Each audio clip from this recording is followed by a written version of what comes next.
Chapter 759 It es Feng Wu's Lucky Day. 759 It es Feng Wu's Lucky Day. That was to say, an hour after the tryout started, 50 students had dropped out of the exam. The tryout this year is so difficult. A candidate popped out of the portal after giving up on the tryout and he collapsed in the square. He was covered in blood, had a big gash on his head, and was missing half his right ear. No one could bring themselves to look at him in that mangled state. Everyone in the square had been watching the changes in ranking, and they wanted to know everything about the tryout. They were thrilled to see a candidate come out. However, before they could reach him, guards from Imperial College had arrived with a stretcher. They helped the candidate onto it, then carried him away.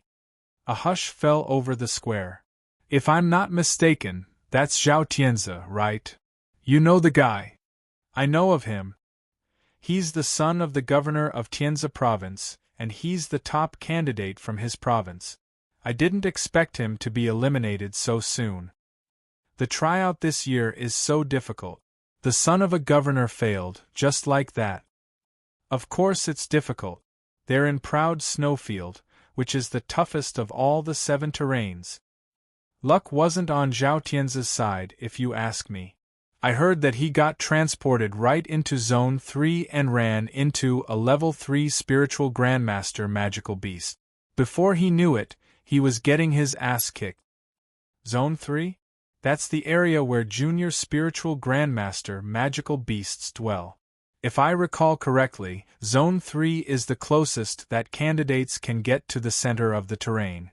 Zone 1 and Zone 2 are sealed off, and only students in Year 2 and above can enter. That's right. Zhao Tianzi was really unlucky. The air was filled with a clamor of discussion as more candidates popped out of the portal. Some came back from Zone 4 and some from Zone 3. Exactly how are the magical beasts distributed in Proud Snowfield? Many asked the question in confusion when they saw how severely injured the candidates were. Someone answered the question. It's quite straightforward. Zone 5 is the outermost circle, and any candidates that aren't that unlucky are teleported there. The magical beasts there start at Level 9 Spiritual Master and only go as high as Level 1 Spiritual Grandmaster. Magical beasts in Zone 4 are Spiritual Grandmasters from Levels 1 to 3. As for Zone 3, the magical beasts there are Level 3 Spiritual Grandmasters at least, but won't be above Level 5. And so on and so forth. Of course, because Zone 1 and Zone 2 aren't open to outsiders, only the heads of Imperial College know what magical beasts reside there. Zhao Tianzi was really unlucky. He was tossed into Zone 3 right away. The guy must have the worst luck of all the candidates. That's so true. Feng Wu hasn't shown up yet. I thought she would be the first to come out. It's her lucky day, I guess. She must be in Zone 5. I think so. But if she's in Zone 5, she'll get very little spiritual essence from killing the magical beast. She won't be able to pass the physical tryout. No one expected her to pass anyway. Chapter 760 Recommendation Letter. 760 Recommendation Letter. However, they didn't know that Feng Wu had been thrown into Zone 2 and had run into a family of spiny frost beasts, who were Level 5 Spiritual Grandmasters. Their eyes would pop out if they knew what happened. Feng Wu pulled out the map to check her own location. She really was in Zone 2. Feng Wu smiled bitterly. That explained that ferocious family of 3.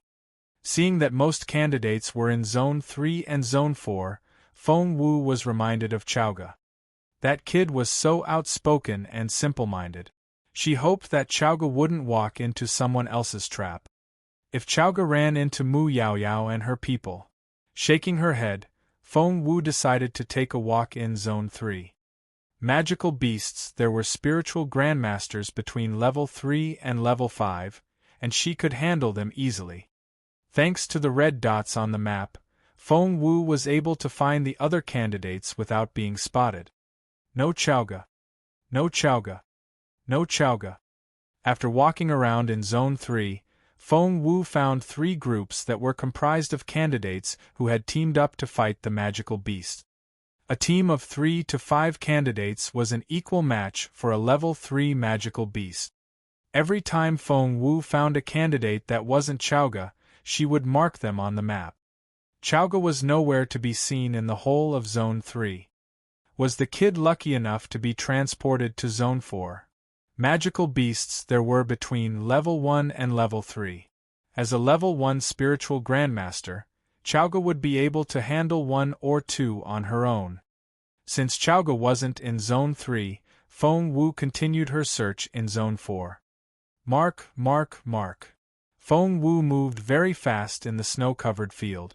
She wore a white dress with a cape that had white fox fur piping around the lower hem, which gave her a smart and elegant look. With her white outfit and lightning speed, almost none of the candidates could detect her. When she showed up again, she was in Zone 4. "What do you people want?" someone shouted angrily in the distance.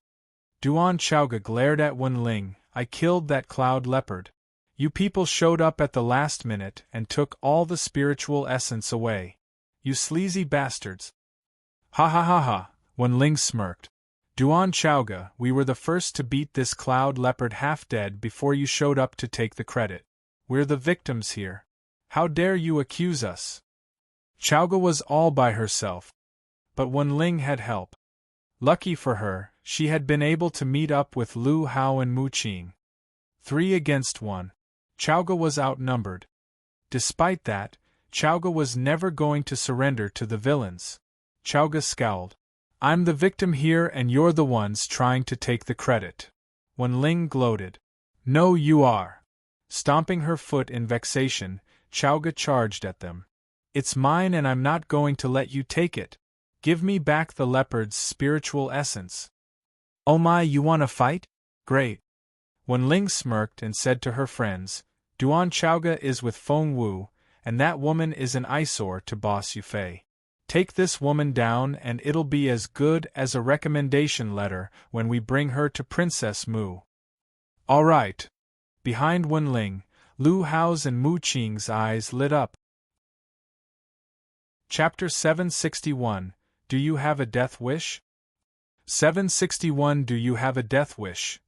Wenling and the other 2 surrounded Chaoga. Thump, thump, thump. A fight started. Chaoga fought 3 enemies all at once in the snowfield, and was able to fend them off in the beginning. As time went by, however, Chaoga began to tire. It was less energy-consuming for the other 3, and they weren't as fatigued as she was. "Ha ha ha, Duan Chaoga, you're so dead." Wenling's smile looked very savage. Thump. She hit Chaoga in the chest. Lu Hao and Mu Qing had each grabbed one of Chaoga's arms, immobilizing her. She had no choice but to endure the full impact of the blow. Chaoga felt a throbbing pain in her chest. She glared at Wenling. Unfortunately, instead of making any progress, Chaoga's cultivation level had dropped in the past 5 years. The exam started shortly after she regained her normal ability, and it was only natural that she was no match for these 3 people working together. Given time, she could surely surpass them. But time was something she didn't have at the moment. "Duan Chaoga, I'm only going to say this once." Wenling stared at Duan Chaoga with a taunting look on her face. "Say Feng Wu is a bitch and we'll cut you loose." Wenling was so sly. Of all these candidates, Chaoga was Feng Wu's best friend. If Chaoga were to betray Feng Wu, the effect would be devastating. "Say it." Pinching Chaoga's chin, Wenling stared at her in contempt. She then punched Chaoga in the stomach. "Now!" Cough cough. It hurt a lot. Wenling was a level 1 spiritual grandmaster at least, and she spared no effort with that blow. Chaoga spat out a mouthful of blood. "Say it." Wenling stared at Chaoga. But Chaoga only smirked and looked right into Wenling's eyes. "Kill me if you want. I'll never betray Xiao Wu. Kill me now. I dare you." "You think I won't do it?" Wenling snorted. With a flip of her wrist, a dagger appeared in her hand. The sharp blade glinted in the sunlight.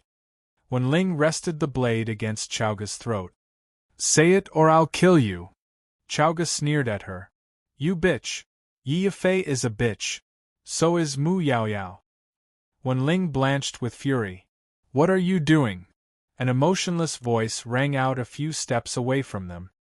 Turning around, Wen Ling was so frightened that she almost dropped her dagger. It was none other than Mu Yao Yao. And behind her were Yao Hao and Yao Ying, the Yao siblings. "Are you making her curse me?" Mu Yao Yao stared at Wen Ling instead of Chowga. Wen Ling was shaking all over and almost dropped to her knees. "Princess Mu.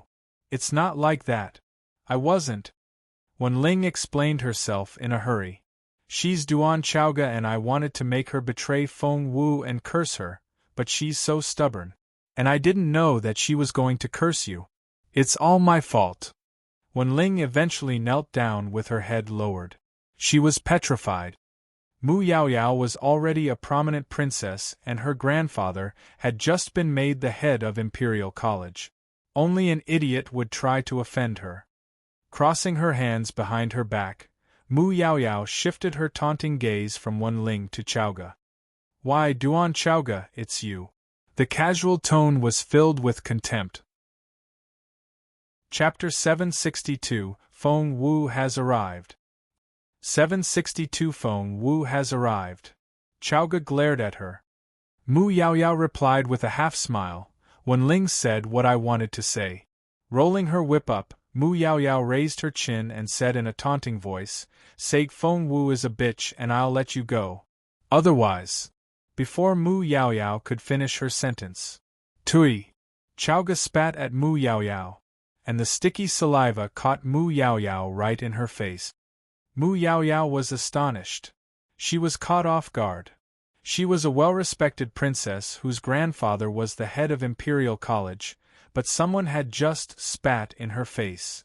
Mu Yao Yao retched. She could no longer hold her smirk. Pointing at Chowga, she roared, "Take care of her! Whip her as hard as you can. I want her dead." She then tossed the whip to Yao Ying behind her. Yao Ying was Mu Yao Yao's most loyal minion, for Mu Mansion was the Yao family's patron. Hence, Yao Ying had been Mu Yao Yao's reading companion since she was little. Taking Mu Yao Yao's whip, Yao Ying lashed Chowga hard in the face. Chowga had lost the extra weight and was down to less than 50 kilograms. She was a slim, pretty girl again. The whip cut a bloody gash in her fair cheek. "Whip her! Don't stop!" The memory of Chowga's spit on her face made Mu Yao Yao want to throw up. She had been born in the lap of luxury, and that was the grossest thing she had ever experienced. The memory would probably haunt her for the rest of her life. Crack! The whip landed on Chowga's face, arms, and the rest of her body. It hurt. The pain was excruciating. Chowga had cuts and gashes all over her body, and every inch of her skin was covered in blood. Her clothes were soaked. It really hurt. So much so that she almost passed out. "Say it. Say it now." Grinding her teeth, Yao Ying prodded Chowga. Chowga sneered at them, and only gritted her teeth harder, and wouldn't even let them hear her grunt. Betray Xiaowu? Over her dead body. Just when Chowga was soaked with cold sweat from the pain, Feng Wu finally reached them. The first thing she saw was Chowga being held still by two people, and a third person whipping her mercilessly. Beside them, someone else was giving orders in a vicious voice. "Yes, I want her dead." Blood rushed into Feng Wu's head. Thump! Feng Wu charged out and kicked Yao Ying in the stomach. Yao Ying flew backward at the strike. Before the others could see who Feng Wu was. Thump! Thump! Thump! Feng Wu struck out continuously, sending Lu Hao and Mu Qing into the air. Both saw something flit past them, and before they knew it, they were in the air. Then, with a thump, they hit the ground face down. The impact created a deep pit in the ground, and they were buried in it right away. There were only 3 people left. Wen Ling, Yao Hao, and Mu Yao Yao. All 3 stared at Feng Wu as if they had seen a ghost. Feng Wu supported Chowga with one hand. Seeing the condition she was in, Feng Wu almost burst into tears. She was devastated. Chowga? Chowga? Holding Chowga in her arms, Feng Wu gritted her teeth, fighting back her fury. Chowga had almost lost consciousness, but she opened her eyes at Feng Wu's voice. Chapter 763 Feng Wu in a Fury. 763 Feng Wu in a Fury. Helping Chowga to her feet, Feng Wu was infuriated when she saw Chowga's unsteady gait. Without hesitation, she stuffed a pill into Chowga's mouth. Xiao Wu. Stop talking. Swallow the pill, activate your spiritual essence, and work on healing your injuries. Feng Wu then helped Chowga sit down. After taking care of Chowga, Feng Wu turned around to face the other three. The look she gave Mu Yaoyao was as sharp as a cold blade. What do you want? Staring at Feng Wu, Mu Yaoyao couldn't help but stumble back at Feng Wu's piercing gaze. Stumble back. When she realized her reaction, Mu Yaoyao gritted her teeth and stepped forward. You. Mu Yaoyao stared at Feng Wu. Feng Wu walked toward Mu Yaoyao one step at a time, her gaze fixed on the latter the whole time. What do you want? Mu Yaoyao glared at Feng Wu. Don't for a minute think you can scare me. Feng Wu smirked, her gaze as sharp as a blade. Yao Hao blocked her way. Feng Wu, stop right there. Feng Wu glanced at him. Who the hell do you think you are? How dare you threaten the princess? I can kill you with a snap of my fingers. Yao Hao considered himself a capable cultivator. He was a level 2 spiritual grandmaster already. However, Feng Wu only raised a hand. Instead of striking out herself, whoosh! Little Phoenix materialized in the air and charged at Yao Hao. After absorbing the energy of the abnormal flame bead, Little Phoenix could finally come out of the ring. It used to be the size of a palm, but now its body expanded and it spread out its wings like a giant eagle. Pew! The bird opened its beak, puffing out orange-red flame. Instantly there was fire everywhere. Ah! A fireball flew right at Yao Hao's chest. Whoosh! Caught off guard, Yao Hao was caught in the fire. Ah! He screamed in pain. The fire burnt through his clothes in no time and ate at his flesh. The pain brought tears to Yao Hao's eyes. He was quick to react. Jumping back, he began to roll around in the snow.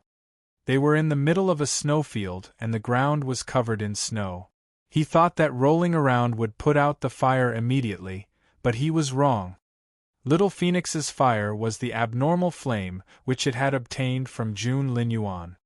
An abnormal flame wasn't something one could extinguish with water.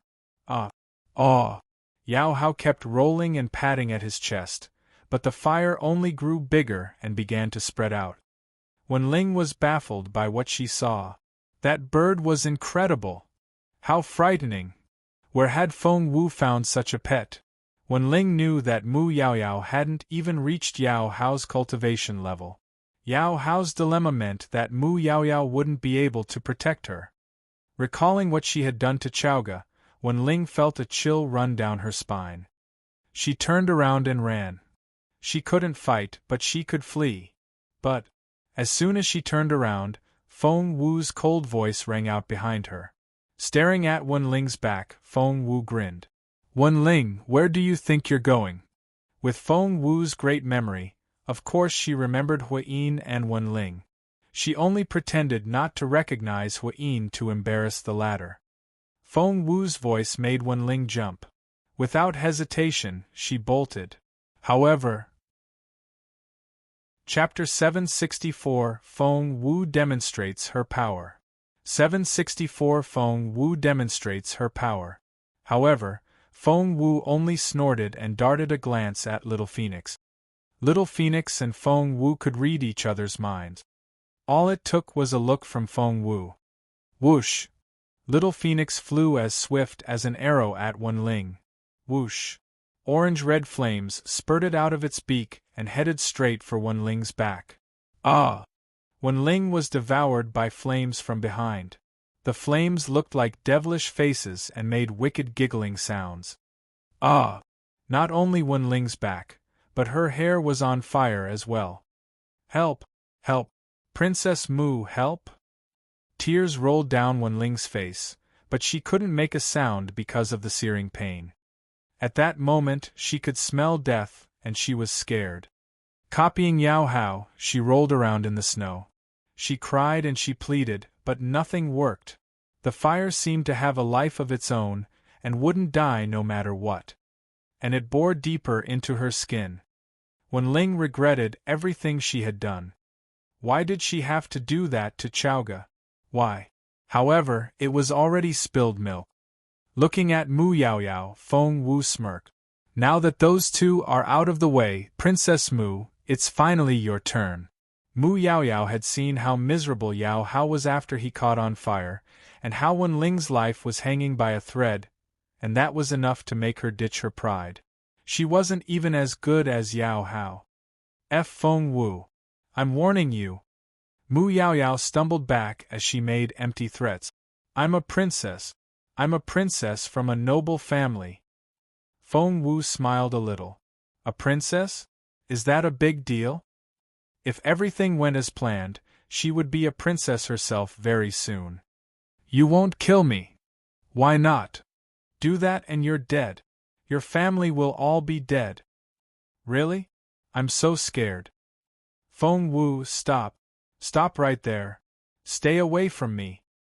Feng Wu scoffed at those words. You should have thought about the consequences when you hurt Chowga. A whip appeared in Feng Wu's hand. Thump! She lashed it at Mu Yaoyao. And she spared no effort. The strike sent Mu Yaoyao flying. Ah! Mu Yaoyao screamed in fear. However, under Little Phoenix's threatening stare, there was nothing she could do. Mu Yaoyao smashed into the ground, the impact creating a huge crater beneath her. She glared at Feng Wu. She had no idea where Feng Wu found such an incredible bird, but she knew that there was no way she could fight it. Run!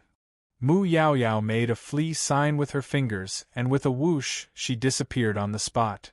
The woman fled. Feng Wu frowned and was baffled. Mu Yaoyao had torn something before she fled. What was that? By now, Yao Hao and Wen Ling were barely breathing. With a wave of Feng Wu's hand, white light flashed and the fire was gone. Sob! Wen Ling cried in pain. Tears rolled down her cheeks as she gasped. For a moment back there, she really thought she was going to die. Yao Hao lay on his back and his head was swimming. Every breath was torture. What did Mu Yaoyao use? Feng Wu gritted her teeth. Mu Yaoyao was the main culprit. Chapter 765, A Breakthrough? 765 A Breakthrough. Feng Wu was only able to lash Mu Yaoyao with the whip once before the latter bolted. That woman hadn't suffered enough. She knew that Yao Hao was Mu Yaoyao's closest minion, and she directed her question at Yao Hao. Yao Hao was going to resist, but as soon as Little Phoenix opened its mouth, he felt like crying, even before any flames came out. All right, I'll tell you. Feng Wu sneered at him. It's a teleport scroll. Yao Hao took a deep breath. There's an amazing cultivator in the Mu family who specializes in teleportation. He made the scroll for Princess Mu so that she could teleport herself away in critical moments. How many does Mu Yaoyao have? How many? Yao Hao smiled bitterly. Miss Feng, a teleport scroll is as valuable as a human life. It's unbelievably expensive on the market if you can get your hands on it at all. Once it's out on the market, the price will be outrageously high. The scroll Princess Mu had was a last resort thing. Lord Mu went to that cultivator himself to get that scroll. It's the only one. Feng Wu smirked. If Mu Yaoyao only had one such scroll, she wouldn't be able to get away next time. Just then, there were rumbling sounds overhead. The noise converged and eventually gathered over Chowga's head. All eyes were on Chowga right away. And even Feng Wu looked surprised. Yao Hao's eyes opened so wide that his eyeballs threatened to fall out. Duan Chowga, she's. Feng Wu kept her gaze on Chowga and saw that the latter was sucking in spiritual essence from around her like a crazy maelstrom. But there wasn't enough. Feng Wu raised an eyebrow. With a wave of her hand, people flew in Chowga's direction. Wenling, Yao Hao, Yao Ying, Lu Hao, and Mu Qing. Their own spiritual essence couldn't be sucked out, but each of them had at least 2 stars on their headbands. No one knew how Feng Wu did it, but the next moment, all the stars on Wenling's headband dimmed. She had lost her 2 stars. The same thing then happened to Yao Hao, Yao Ying, Lu Hao, and Mu Qing. All their stars dimmed. The spiritual essence they had gathered from hunting and robbing their fellow candidates was absorbed by Chowga. No! Realizing what Feng Wu was doing, Yao Hao and the others tried to resist, but there was nothing they could do. Who would have thought that Feng Wu would have such a terrifying little phoenix with her? That bird spat fire at everyone. And it wasn't normal fire. Nothing could put it out. It had to be the rare abnormal flame. Phew! Chowga exhaled, then opened her eyes. After all the spiritual essence she had absorbed, her eyes were as clear and bright as the ocean. Xiao Wu, did I make a breakthrough? Chowga looked at her own hands in disbelief. Only a moment ago she thought she was going to die, but things turned around so quickly, and the next thing she knew she was leveling up. Feng Wu smiled. What level are you now? I'm a level 2 spiritual grandmaster. Chowga grinned. Chowga had been making progress at an unbelievable speed these days. She had been a mere level 5 spiritual master before Feng Wu came back, but she was already a level 2 spiritual grandmaster now. At this rate. Chapter 766, Frost Essence. 766 Frost Essence. Feng Wu was genuinely happy for Chowga when she found out that the girl was already at level 2. She had been with Chowga the whole time as the latter progressed from a level 5 spiritual master to a level 2 spiritual grandmaster. Feng Wu believed that the girl would only get more powerful in the future.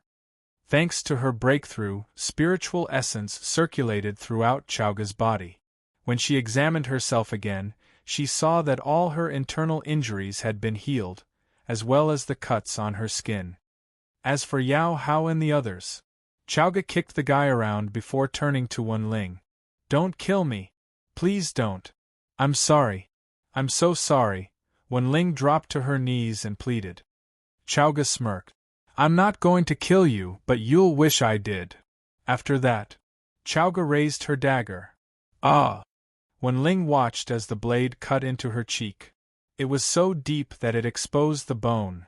Chowga left a bloody, deep gash on Wenling's face. Ah! Wenling screamed before collapsing on the ground. She was so frightened that she passed out. The others, especially Yao Ying, who was also a girl, covered their faces in fear. Chowga had ruined Wenling's face. The cut was so deep that Yao Ying could hear the blade scratch the bone. No one would be able to fix her face. Yao Ying turned to run. But Chowga would never let her flee. As a level 2 spiritual grandmaster, Chowga was the most advanced cultivator here, second only to Feng Wu. With a wave of her hand, Chowga picked Yao Ying up like an eagle snatching a chicken. Whoosh! She repeated what she had done to Wenling. Yao Hao and the others glared at Chowga, but were too scared to say anything. Chowga smirked. I know that a scar on the face means little to guys, but this one will be the shame of your life. Whoosh! She made another cut. Whoosh! Whoosh!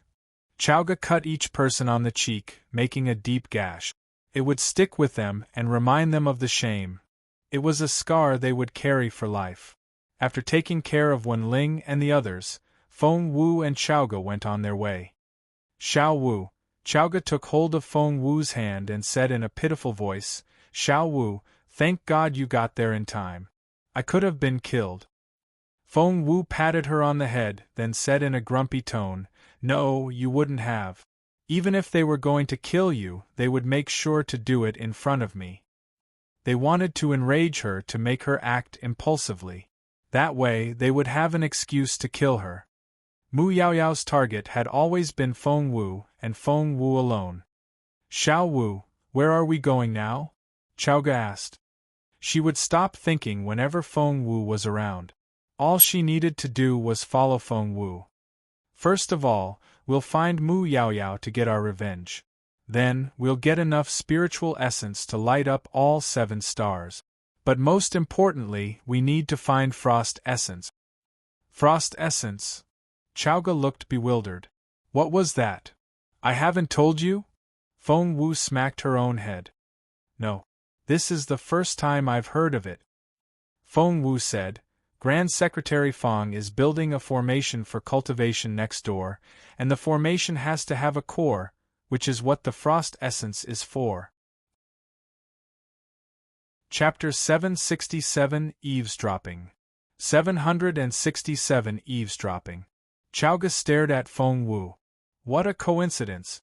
There just happens to be Frost Essence in the terrain for the physical tryout? Feng Wu smiled at her. I see.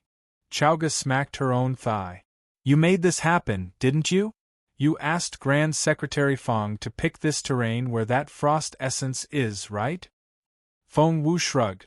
Grand Secretary Fang hasn't always been the vice principal, has he? But I did suggest he choose Proud Snowfield for the physical tryout. Xiao Wu. You're incredible! Duan Chowga was amazed. She then gloated. I overheard the other candidates complaining about this terrain earlier, saying it was too difficult. If they knew it was you. Shoo! Feng Wu shushed her with a finger. Chowga covered her mouth and stared at Feng Wu in bewilderment. But one of Chowga's good qualities was that she always followed Feng Wu's orders. Feng Wu led Chowga to the back of a snowdrift, and they sat down out of the wind. The snowdrift was as tall as a wall. No one passing by on the other side could see them. They heard someone talking on the other side. Have you heard? What? There's a super impressive candidate among us this time. That person got tossed into Zone 2 when we were teleported in. Wow. Zone 2? Aren't magical beasts their level 5 spiritual grandmasters at least? To newbies like them who hadn't made it into Imperial College, a level 5 spiritual grandmaster was something they could only dream about. That's right. I was told that the person killed 3 spiny frost beasts all at once. Seriously? Seriously? Who could that be? With what they can do, they've got to be the best candidate this year. Someone said it was Yu Minji, the legendary sacred son of the Dark Court? Well, I'm not surprised if it's him. He's surpassed the spiritual grandmaster stage already. No spiritual grandmaster is his match. But some say that it wasn't him, for he headed for the center of Proud Snowfield as soon as he entered. So, it wasn't him. I don't think so. Who else then? Apart from the Sacred Son, 3 top candidates were mentioned this year. Ning Chensi of Anyuan Province, Xianyuan Yi of the Xianyuan family, and Gongsun Qing. Gongsun Qing? So, Miss Gongsun, the 3rd daughter of the Gongsun family, is one of the 3 top candidates? Someone said in a pleased tone. Miss Gongsun was here with them? Feng Wu and Chowga exchanged looks. Neither of them had heard of this Miss Gongsun, but it was clear that those talking on the other side all knew who she was. For many cried out in surprise. Miss Gongsun? Gongsun Qing? Gongsun Qing's people gloated and proudly replied, Yes, we have Miss Gongsun Qing with us here. All the others were instantly thrilled and showered Gongsun Qing with praise and flattery. After all, Gongsun Qing was one of the top candidates in the bunch. Since they were lucky enough to run into her, of course they would jump at the opportunity. Miss Gongsun, I'm Tao Shuang. Miss Gongsun, I'm Yi. Miss Gongsun, I'm Du Jian. Miss Gongsun, I'm... Gongsun Qing only had 2 people with her. They were 2 siblings, Shi Sun and Shi Xian. The brother and sister raised their eyebrows in satisfaction. They were part of Gongsun Qing's clique, and felt like they could share Gongsun Qing's fame. Chapter 768 The Aloof Girl? 768 The Aloof Girl. Gongsun Qing darted a glance at them in a nonchalant manner, gave them a little nod, then went back to her cultivation. Soon, Tao Shuang and the others struck up a conversation with the Shi siblings. Shi Sun asked, "Hey, do you remember Feng Wu, that top student in the written exam? Maybe she'll be the dark horse of the physical tryout." Ha ha ha ha! Tao Shuang and the others guffawed. Shi Sun frowned. "Why are you laughing?" Tao Shuang said, "You're not from the imperial capital, so you probably don't know this. Feng Wu lost her cultivation ability for good. But hasn't she recovered after so many years? Of course not. How can one recover a lost ability? Feng Wu is going to spend the rest of her life a cripple, but she just won't accept it. She just had to force her way into this exam. Is she asking for humiliation, or what?" That's so true. Feng Wu got excellent marks in the written exam because she's always been bright. It's no surprise that she got the top score, but when it comes to the physical tryout, well, she better hide herself well. That's so true. Unluckily for her, we have the toughest terrain this year, proud snowfield. We can withstand the cold by activating our spiritual essence, but Feng Wu, I don't think she can stand it. She may not be able to walk out of proud snowfield alive in 7 days. Everyone was discussing Feng Wu animatedly. Chowga was infuriated by everything she heard. She wanted to rush out and beat up everyone who was trashing Feng Wu behind her back. Feng Wu stopped her and shook her head with a smile. We talk about other people behind their backs, and we get talked about the same way. Big deal. Feng Wu shrugged. Moreover, she had deliberately concealed her true capability so that she could take advantage of the way everyone underestimated her. She couldn't care less about their comments. But Chowga cared. She was the hot-headed one. Feng Wu could only shake her head with a wry smile. But Chowga always obeyed Feng Wu. Since Feng Wu had stopped her, she would suppress her anger no matter what. No one noticed that Gongsun Qing, who was supposed to be cultivating, hadn't been paying any attention to it at all this whole time. Her mind had wandered off the moment she heard Feng Wu's name. "Feng Wu, I thought I would have a chance to face you in combat, but here you are, still a cripple. I can kill you as easily as stepping on an ant." Gongsun Qing smirked. Everyone stopped talking and stared at Gongsun Qing in bewilderment. That was so arrogant. Gongsun Qing sounded as aloof as a princess. "Can you?" A quiet voice came from behind the snowdrift. "Who's there?" Gongsun Qing was astonished. Someone had been hiding there and she hadn't noticed at all? She only became aware of the person once they spoke. With a wave of Gongsun Qing's hand, a gust of wind struck the snowdrift. The snow toppled onto Feng Wu like a thick wall. Feng Wu snorted. She didn't need to do anything, for Little Phoenix had opened its beak. Whoosh! A fireball charged at Gongsun Qing, right for her face. Orange-red flames filled the air and columns of fire flew around like blazing dragons, frightening everyone. They were shocked. "What bird is that?" No one noticed Feng Wu and Chowga, for Little Phoenix had drawn all their attention. But Little Phoenix turned all its attention on Gongsun Qing. Chapter 769 The Little Girl Back Then? 769 The Little Girl Back Then. Although Little Phoenix was proud, sharp-tongued, and wouldn't admit to being Feng Wu's mount itself, it couldn't stand it when other people looked down on Feng Wu. Its master had left an explicit instruction, telling it to protect the dumb little Feng Wu. How dare these people say those things? They were practically insulting the mighty Little Phoenix. "You ignorant human!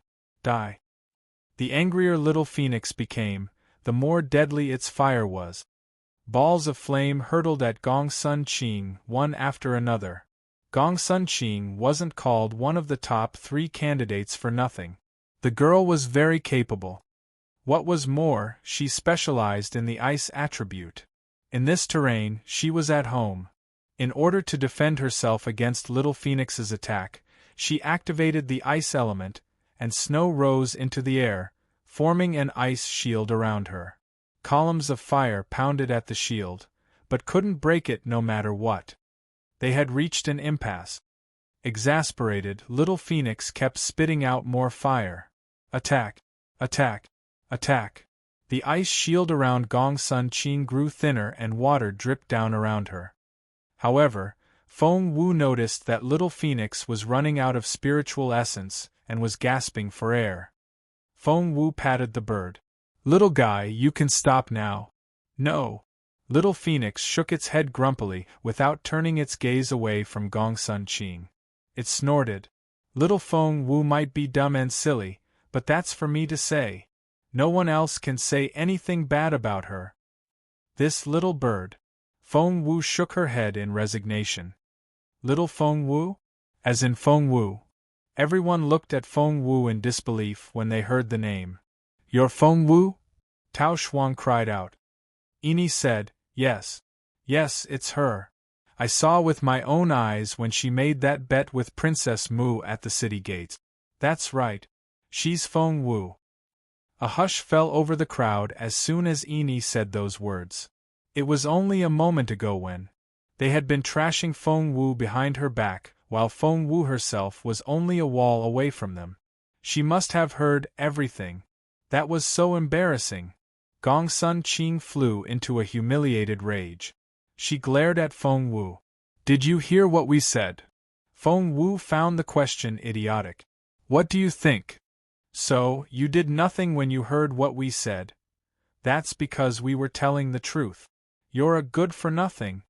Gong Sun Qing stared at Feng Wu with contempt. "Do you have an old grudge against me, or something?" Feng Wu asked curiously. "Why, you don't remember me?" Gong Sun Qing was dumbfounded. Feng Wu was confused. "Why should I remember you?" Gong Sun Qing opened her eyes wide. You. Did you forget the little girl by the lotus pond 5 years ago?" 5 years ago? A lotus pond. That did jog Feng Wu's memory. "The little girl I kicked into the lotus pond for bullying my brother Xiaoqi?" Tilting her head, Feng Wu studied Gong Sun Qing. "That was you? The plump meatball?" "The plump meatball?" Gong Sun Qing almost choked. She was widely regarded as a beauty now and people worshipped her. But to Feng Wu, she was just a meatball? Patting Gong Sun Qing's slim shoulder, Feng Wu said, "Hey, meatball, here's the thing." Chapter 770, A Bad Feeling. 770 A Bad Feeling. Patting Gong Sun Qing's slim shoulder, Feng Wu said, "Hey, meatball, here's the thing. Keep treating people like this and you won't have any friends left." "I'm not your friend." Gong Sun Qing glared at Feng Wu. However, at that moment, Feng Wu raised her hand. Whoosh! Little Phoenix showered the crowd with another round of fire. Everyone, apart from Gong Sun Qing, was caught off guard. "What are you doing?" Gong Sun Qing flared up. She tried to run out to help the others. To Gong Sun Qing's disbelief, she couldn't throw off Feng Wu's hand. "That's impossible." Gong Sun Qing was baffled by the realization. Exactly how powerful was this Feng Wu? Shi Sun and Shi Xian, Gong Sun Qing's 2 friends, and Tao Shuang, Yi Du Jian, everyone was caught inside a circle of fire.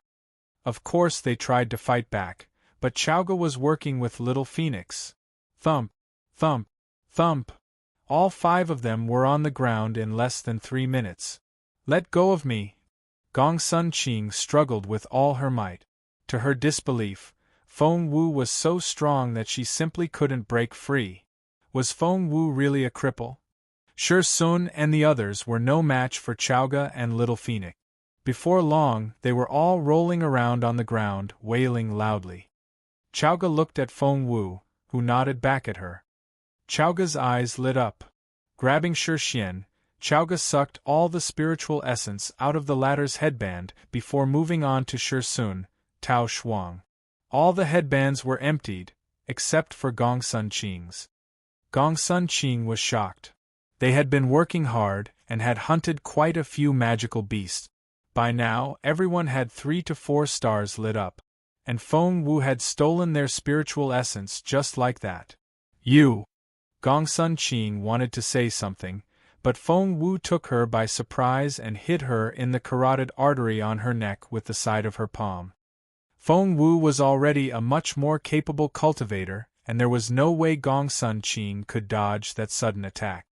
Gongsun Qing's vision went dark. The last thing she saw was a shadow flitting past her. She then passed out. Feng Wu took away all the spiritual essence which Gongsun Qing had obtained from hunting. Xiao Wu, you've absorbed the spiritual essence, but why aren't your stars lighting up? Duan Chaoge asked in confusion. Feng Wu sighed. She wanted to light up all her stars. And she wanted to use the spiritual essence for her cultivation. But the cub had absorbed all the spiritual essence, and there was nothing she could do. Feng Wu was almost in tears. Poor Gongsun Qing and her friends. They had been robbed of their spiritual essence because they had talked trash about Feng Wu behind her back. That's not enough. I'm still mad. Chaoge stomped her foot. Feng Wu glanced at her. How about we do it again when they've lit up all 7 stars? That's a great idea. Chaoge was thrilled. It would be like reaping chives. They only had 1 harvest so far. All they needed to do was wait for the leaves to grow, and they would be able to harvest again. If Gongsun Qing heard their plan, she would have a heart attack. Chaoge had 4 stars already, but Feng Wu's headband remained dim. Xiao Wu, where are we going now? Chaoge asked. Feng Wu said, the stars can wait. What's more pressing now is to find the frosty night beast. It has the heart of frost essence. Chapter 771 The Crucial Moment. 771 The Crucial Moment. But where are we going to find that frosty night beast? And more importantly, can we beat it? Feng Wu was silent. Just then, something howled in the distance. Feng Wu's stomach lurched. That sounded ominous. What was that? Feng Wu and Chaoge exchanged looks, and both turned in the direction of the sound. A snowy white magical beast jumped into sight, then ran toward them at full speed. That's a mean magical beast. What's going on? Seeing the intimidating beast with horns sticking out of its head, Chaoge was on edge. What was more, a candidate was being chased by the beast. It was a girl so slim that she looked like she could be blown away by the slightest breeze. The girl was in a wretched state as she staggered forward. She almost tripped more than once, but managed to regain her balance at the last moment. Seeing Feng Wu, she cried out, "Run! You people, run!" After that, she changed direction and led the ice-fire beast away from them. Feng Wu had thought the girl would veer their way with the beast, for the crowd here might draw the beast's attention away. Once the beast was distracted, the girl might be able to escape danger. However, at the crucial moment of life and death, the thin girl chose to lure the ice-fire beast away from them. Feng Wu found that very touching. Chaoge looked at Feng Wu, who nodded back at her. "Stop right there." Chaoge ran after the beast and began to throw lances at it. Whoosh! Ice arrows appeared in Chaoge's hands and she threw them at the beast. They missed the beast at first, but as Chaoge picked up speed, the arrows began to hit their target. 1 arrow, 2 arrows, 3 arrows. As soon as the arrows touched the beast's back, they bounced off a red shield made of fire. The ice-fire beast remained unscratched.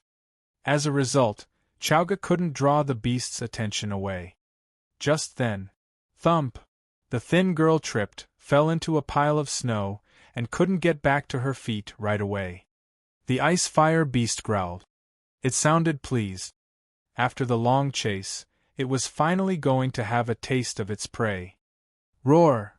The ice-fire beast roared and was ready to pounce on the girl. It was going to swallow her whole. Stop! At that critical moment, Feng Wu finally caught up to the beast. Little Phoenix uttered a long and loud cry as flames spurted out of its beak. The fire successfully broke through the ice fire beast's defense system. What happened next was quicker than words could describe. Chowga threw out 7 ice arrows all at once. Whoosh, whoosh, whoosh. They were aimed at the beast's forehead, eyes, and heart. And the arrows hit all their targets. Roar! The ice fire beast bellowed furiously. That hurt. These abominable humans. The ice fire beast had to face the reality. In order to reach the girl, it had to get rid of that sordid bird and that detestable teenage human girl. Turning around, it charged at Feng Wu. Feng Wu narrowed her eyes, but she didn't lash out right away, for she wanted to see what other tricks the beast had. Little Phoenix and Feng Wu broke into a fight with the ice fire beast right away. The ice fire beast naturally specialized in both ice and fire attributes, whereas Little Phoenix had the ice attribute and Feng Wu fire. It was an equal match. Fire and ice exploded around them. The air froze and burned at the same time. Raging flames and biting frost fell by turns. Chapter 772 Danger. 772 Danger. The girl that had been chased here by the beast was dazed on the spot. She hadn't expected to be saved. Once she recovered from her initial shock, she ran toward Feng Wu, shouting, "Run! Run, now! This ice fire beast is too advanced for you to handle." Feng Wu glanced at her. "And you are? Zhu Yingjun. How did you piss it off?" I just happened to steal its egg." Zhu Yingjun showed Feng Wu a palm-sized egg. Its shell looked translucent and had a pale blue glow. Dense, spiritual essence was coming out of it. "Why didn't you give it back?" Feng Wu frowned. "It didn't want it back," said Zhu Yingjun. "There were 2 of them at first, and I tried to give one back, but it wouldn't even look at it before stomping it to pieces. So I just—" Zhu Yingjun was still talking when— whoosh! Feng Tutu woke up all of a sudden, opened its mouth, and swallowed the egg whole. Feng Wu was speechless. So was Zhu Yingjun. The ice fire beast turned its head to see that the egg was gone, and the look in its eyes grew savage all of a sudden. Roar!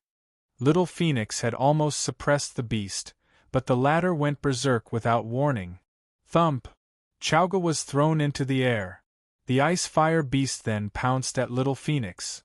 Its speed was unbelievable.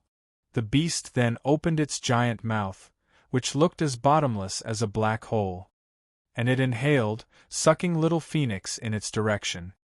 Little Phoenix, who had been moving nimbly in the air, felt as if it had been sealed in a block of ice. It went as stiff as a stuffed animal and couldn't even move a muscle. Roar!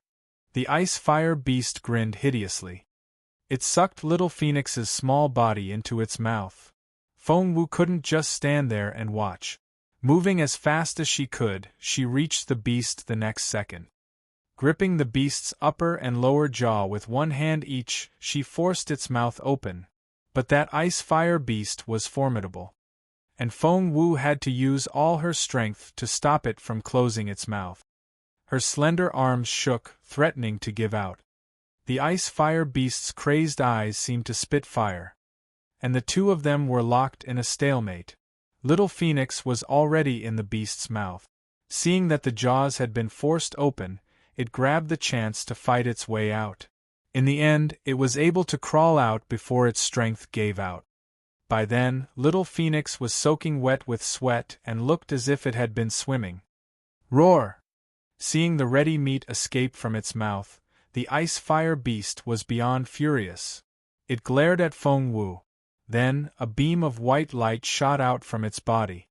Shit! Feng Wu's heart sank. The beast had leveled up.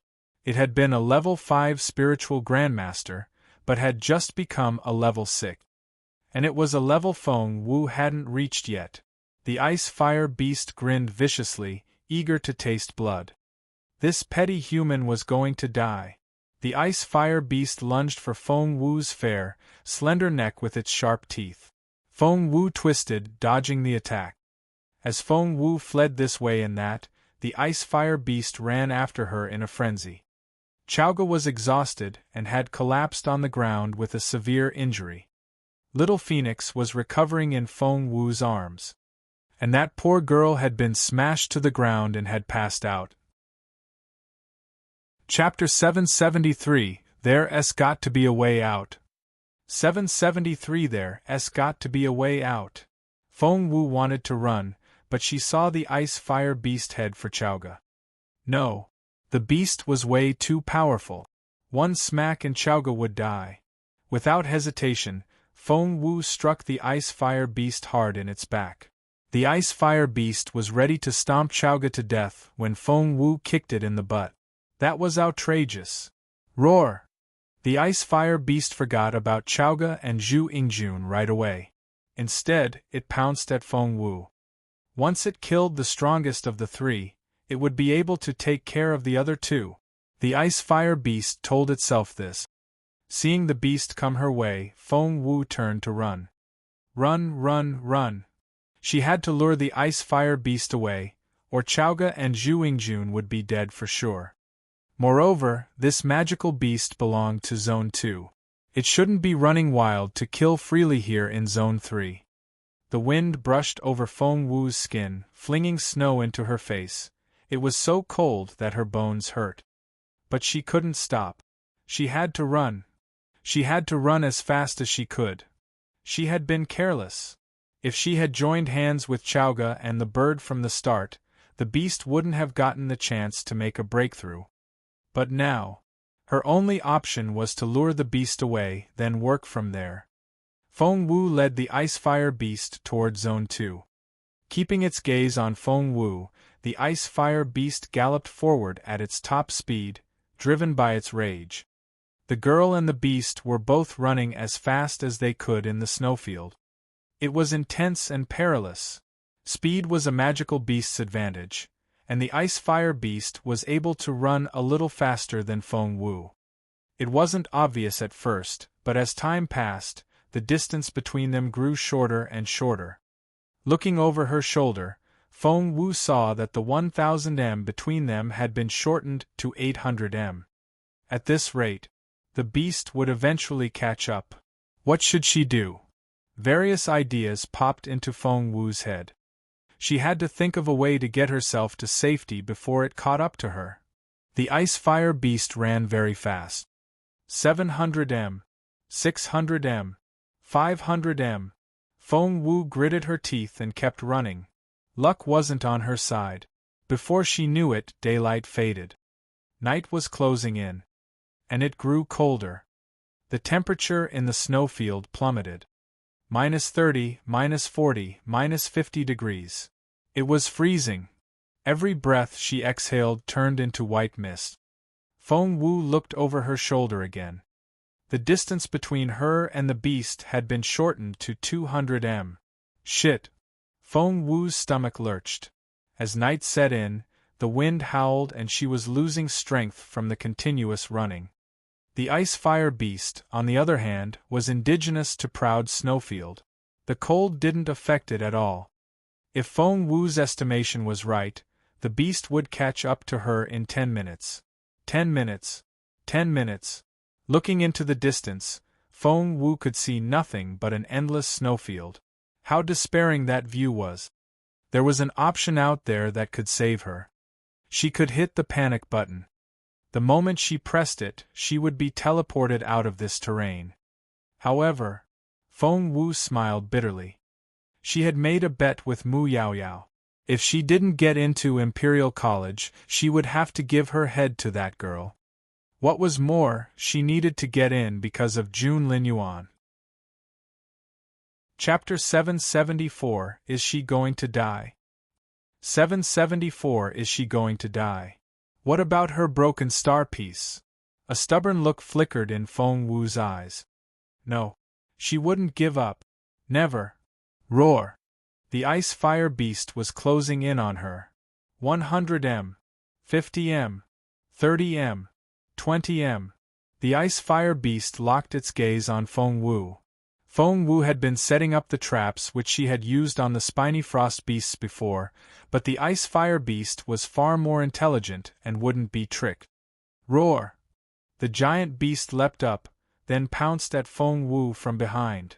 It cast an enormous shadow on the ground. Feng Wu tried to dodge. However, a long chain suddenly grew out of the ice-fire beast. That thick black chain had evolved from a black hair on its forehead. The chain flew out and caught Feng Wu right away. At that moment, Feng Wu finally knew what it felt like to be helpless and full of despair. There was a terrifying hook on the chain. It stabbed into Feng Wu's lower back, and with a jolt, the ice-fire beast pulled the chain back. Feng Wu was dragged back until she was in front of the beast. Thump! Thump! Thump! The ice-fire beast brandished its front paw at Feng Wu, who was within reach now. That hurt. The beast punched Feng Wu 3 times in a row, which made Feng Wu see stars.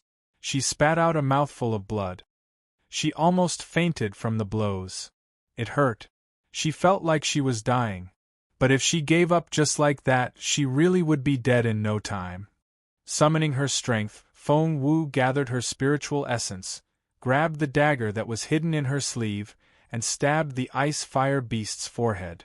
Once infused with spiritual essence, the sharp blade glinted coldly and looked invincible. However, clank! Ice-fire beast smacked the dagger away with a sweep of its paw. The blade didn't even touch the beast. Thump! Ice-fire beast threw another punch, aiming at Feng Wu's head. It opened a gash on Feng Wu's smooth forehead. Blood ran down her face. That had to be painful as hell. Feng Wu's vision went dark and she could barely see. She felt as if she was drowning in a dark ocean and her head was filling up with water. Feng Wu knew that it came from the fear of death. Wait. The rabid beast then smelled Feng Wu's blood. It was sweet, scrumptious, and full of spiritual essence. The ice-fire beast could finally think straight again. Without hesitation, it followed its instinct and lowered its head. Whoosh! It buried its sharp fangs into Feng Wu's slender neck. Ouch! That hurt. Gurgle. Feng Wu could hear the beast sucking her blood. It was her blood. Feng Wu was tiny compared with the beast, and it could drain her in a few more gulps. Back in Imperial College, Grand Secretary Fong was leaning forward in his chair as he stared at the screen with the biggest frown. He was watching Feng Wu and the ice-fire beast. He had been watching since the chase and had been on edge the whole time. He was furious when he saw what the beast was doing to Feng Wu. Xiao Wu, hit the button, now. Grand Secretary Fong jumped to his feet and stared at the screen. What button? Priest Wu, who had dozed off, was woken up. Rubbing his sleepy eyes, he looked curiously at the screen. What could alarm the vice principal of Imperial College so much? What Priest Wu saw made him open his eyes wide. What the hell? Chapter 775 Big Problem. 775 Big Problem. Is that Xiao Wu? As in our Xiao Wu? Priest Wu woke up all the way when he realized what was happening. Grand Secretary Fong didn't reply, for he was too focused on the screen to pay attention to anything else. On the screen, Feng Wu was covered in blood. Her hair, her face, her body. The blood was everywhere. Gurgle. The ice-fire beast seemed to have found the best drink in the world and gulped the blood down in great excitement. Feng Wu drew in a breath. She needed to think of a way to save herself. Feng Wu flipped her hand and there was a bottle of medicine in her hand. She then drank it. What did Xiao Wu drink? Priest Wu was confused. Grand Secretary Fong had no idea. Was it some sort of potion that could instantly increase Feng Wu's strength? Priest Wu made the same guess. Can it be a potion that can immediately increase her strength? She's a good medicine refiner. Maybe. Just then. Bah! The ice-fire beast, who had been sucking on Feng Wu's neck, wrinkled its nose in distaste. Before it knew it, the beast tossed Feng Wu away. What taste was that? It stank, it was bitter, and it tasted disgusting. As soon as the ice-fire beast threw Feng Wu away, Feng Wu twisted swiftly in the air and landed on her feet. She then dashed off without hesitation. Grand Secretary Fong and Priest Wu watched with open mouth. What on earth did Feng Wu drink? The ice-fire beast had actually gagged at the taste. Taking advantage of the hard-earned opportunity, Feng Wu bolted. That wretched human! The ice-fire beast was furious. That blood was so delicious and the girl had run off before it could enjoy itself. That foul taste had to be temporary. It would draw out all her blood once it caught her again. That way, it could filter the taste out of the blood and enjoy it again. At that thought, the ice-fire beast chased after Feng Wu once more. Feng Wu was covered in blood. She left a trail of blood behind her. And that was just the beginning. The low temperature sealed the wounds on Feng Wu's body before long. Although it stopped the bleeding, it also introduced cold air into her system. Feng Wu grew hotter and weaker as she ran. The ice-fire beast followed her in hot pursuit. It had only grown stronger after consuming Feng Wu's blood. Suddenly, there was a rumbling sound. What was that? Looking over her shoulder, Feng Wu saw spiritual essence fluctuate violently around the ice-fire beast. Seriously? Feng Wu didn't know how to describe her despair at that moment. The ice-fire beast was much stronger than her to begin with, and it was going to level up even further. After sucking her blood, her enemy was going to make a breakthrough. Feng Wu felt like crying. In front of the screen, Grand Secretary Fong and Priest Wu were equally shocked. Priest Wu said in astonishment, "I thought the girl was a cripple, but she was able to get away from a level 6 spiritual grandmaster magical beast. Those people out there didn't know Feng Wu at all." Grand Secretary Fong's eyes flickered. "This isn't a fair exam anymore." Grand Secretary Fong shook his head. A level 6 magical beast should never have been part of the exam. It's going to be a level 7 magical beast after the breakthrough, Priest Wu reminded him. However, something else had shocked Priest Wu even more. Chapter 776, The Pursuit. 776 The Pursuit. Xiao Wu had spiritual essence, and she was an outstanding cultivator. She was a cripple? Said who? Grand Secretary Fong took a deep breath. Who do you think should go in? You or me? Priest Wu rubbed his chin. Do you think that's really necessary? Grand Secretary Fong nodded. There's something too unusual about Proud Snowfield as the setting for the physical tryout this time. Something big is going to happen. I need to let His Majesty know. Grand Secretary Fong looked at Priest Wu. Someone needs to go to the Imperial Palace. You or me? Priest Wu said, I need to keep an eye on little Feng Wu. Grand Secretary Fong nodded. He then talked to Feng Wu directly. Xiao Wu, something's wrong with Proud Snowfield. Hit the panic button when you need to. Your life is the priority here. The message made Feng Wu's stomach lurch. So, Grand Secretary Fong had been watching her this whole time. He must have seen the perilous state she was in and had to be so worried about her. She would never hit that button, but to reassure the old man, Feng Wu nodded. All right. Meanwhile, she was still running at full speed. However, she was feeling weaker and weaker. The ice-fire beast had stopped chasing Feng Wu. Instead, it sat down and began to absorb spiritual essence from the air, so as to move up to the next level. Magical beasts were naturally more powerful than human beings in their martial prowess. Not to mention that the ice-fire beast was a level higher than Feng Wu. After this, it would be 2 levels higher. Before, Feng Wu was confident that she could lose the beast in a chase, but after drinking her blood, the ice-fire beast was now so familiar with her smell that she would never be able to get away from it. The hair on Feng Wu's back stood up at that thought. But was she going to withdraw from the tryout? That had never been an option for her. And she was in. Feng Wu checked the map in her head. She was running toward a more remote area away from the red dots, which represented the other candidates. At the moment, her own red dot was all alone in the snowfield. All the other candidates felt like a world away. Wait. Feng Wu suddenly realized that there was something else on the map. A few blue dots. 1, 2, 3. There weren't many, no more than 10. And they came in different sizes. What were they? Making her own dot as the reference point, Feng Wu studied the blue dot. 5 kilometers northwest of her, there was a medium-sized blue dot, which was. All of a sudden, Feng Wu drew in her breath. She knew what those blue dots were. They had to be magical beasts. For that blue dot had to be the ice-fire beast. Feng Wu's pupils contracted. So, the blue dots were magical beasts more powerful than her. Did these blue dots exist on all the maps, or was she the only one that could see them? Feng Wu pondered the question, but this wasn't the time to be curious. Her top priority now was to get rid of that ice-fire beast. All of a sudden, an idea struck Feng Wu. Those blue dots, they weren't there for nothing. She knew what to do. Rubbing her forehead to help herself concentrate, Feng Wu dashed toward one of the blue dots as fast as she could.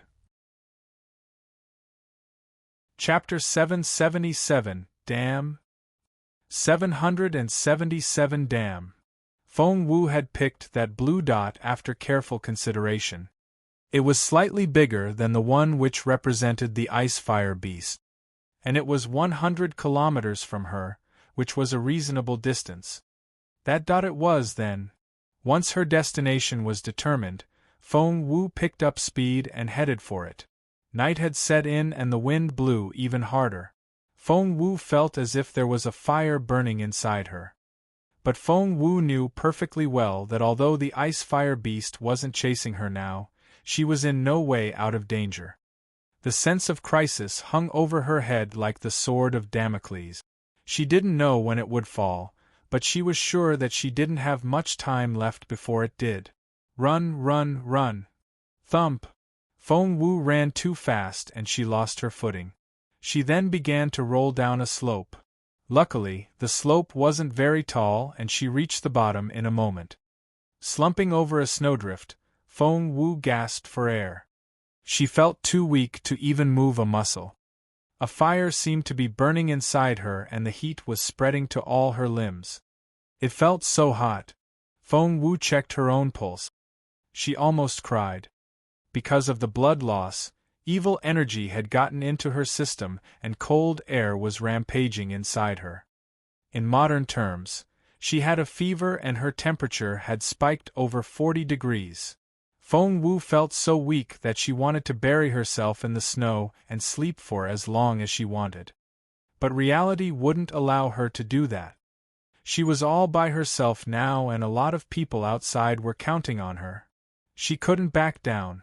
Taking a deep breath, Feng Wu struggled to her feet. She was having a hard time thinking straight and could barely keep her balance. She would trip over her feet every few steps. After falling down into the snow again, Feng Wu flinched at the chill on her cheek. Patting her head to wake herself up, she scrambled to her feet again. She had quite a bit of medicine with her, but no antipyretic. It wasn't that she didn't know how to make it, but that she just never expected to need it one day. Moreover, in order to break free from the ice-fire beast, Feng Wu had poured a peculiar potion down her throat. That potion was concocted by mixing a lot of ingredients with weird tastes together. Not only did it stink, it was also detrimental to one's health. Feng Wu had created it to set other people up, but as it turned out, however, it had helped her get out of the ice-fire beast's jaws. So what if it tasted a little weird? But Feng Wu was well aware that her impaired state was directly caused by that potion. 50 km. 30 km. 10 km. Feng Wu stumbled and staggered, but she was getting closer and closer to her destination. She took another look at the map. Please don't let that blue dot go anywhere. After all the hardships she endured, she finally hauled her semi-functional body into the valley. Her savior, the other magical beast, couldn't leave now. Staring at the map, Feng Wu saw that the magical beast was slowly moving away. Seriously? Feng Wu's eyes popped. After everything she had done? Right at that moment. Rumble. Heavy footsteps came from behind her. Feng Wu looked over her shoulder. Shit. The ice fire beast was coming. After the breakthrough, the ice fire beast had ample spiritual essence. It looked invigorated and its speed had doubled. It spotted Feng Wu from hundreds of meters away. On the plain snowfield, Feng Wu was such an eye-catching target that she couldn't be missed. That stupid human girl. She was so dead. The ice fire beast stared at Feng Wu with bloodthirsty eyes.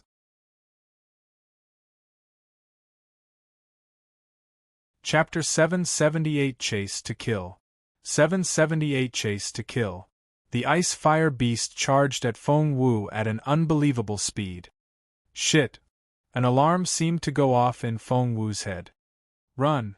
Feng Wu was overwhelmed by a sense of crisis and knew right away that she wouldn't survive if she let the ice fire beast catch her. Without hesitation, Feng Wu summoned all her strength and ran as fast as she could. Run, run, run. She had never run at such a speed. But the ice fire beast had discovered her, and it was too late to run. The beast was gaining on her. So was death. Feng Wu's stomach lurched and she thought her heart was going to stop. Was she going to die just like this? In front of the screen, Priest Wu was worried sick. That girl. Why wouldn't she withdraw from the tryout? Hit the button. Now. Priest Wu sent a message to Feng Wu. The voice came out so loud that Feng Wu thought her eardrums had shattered. And it made her head spin. But withdraw from the tryout. Feng Wu shook her head. That had never been an option for her. There had to be a way out. There had to be. All of a sudden, an idea came to Feng Wu. Yes, she wouldn't be able to catch up with the other blue dot, regardless of what kind of magical beast it was, but she could somehow draw it to her. With bait big enough, it could be done. At that thought, Feng Wu shook the cub awake.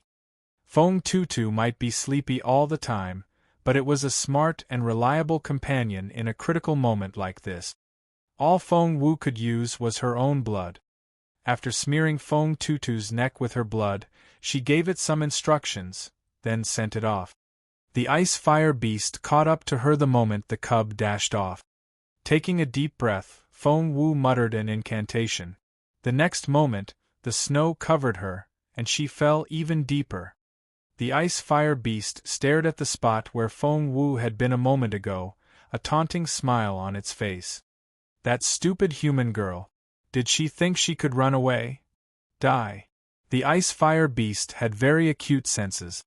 Moreover, now that it had risen to level 7, its capability had doubled. Thump! It pounded the ground with all its might.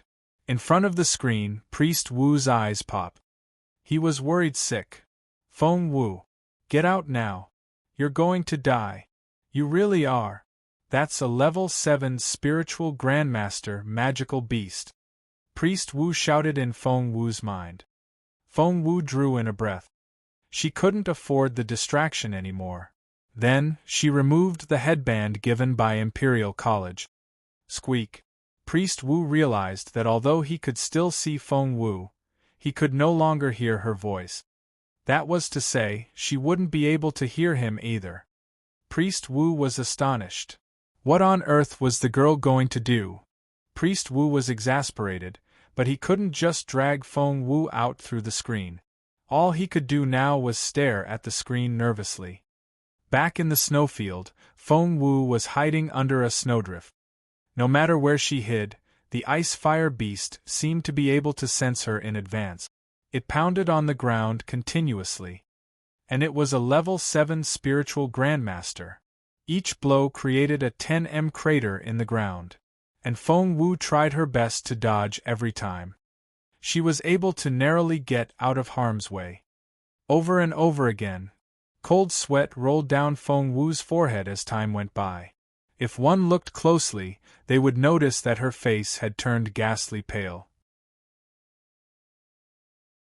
Chapter 779 A Turn for the Better. 779 A Turn for the Better. Feng Wu was ghastly pale. With the blood loss, she looked dreadful against the white snow. She was covered in cold sweat, but she was burning inside at the same time. The chill and the heat made Feng Wu feel like she was being roasted and frozen at the same time. Creak. She ground her teeth together, but couldn't stop them from chattering. But what else could she do? She was hanging on by the skin of her teeth, and she couldn't afford any reckless moves. Boom! Another round of blows rumbled overhead. The ice-fire beast was furious and gloating at the same time.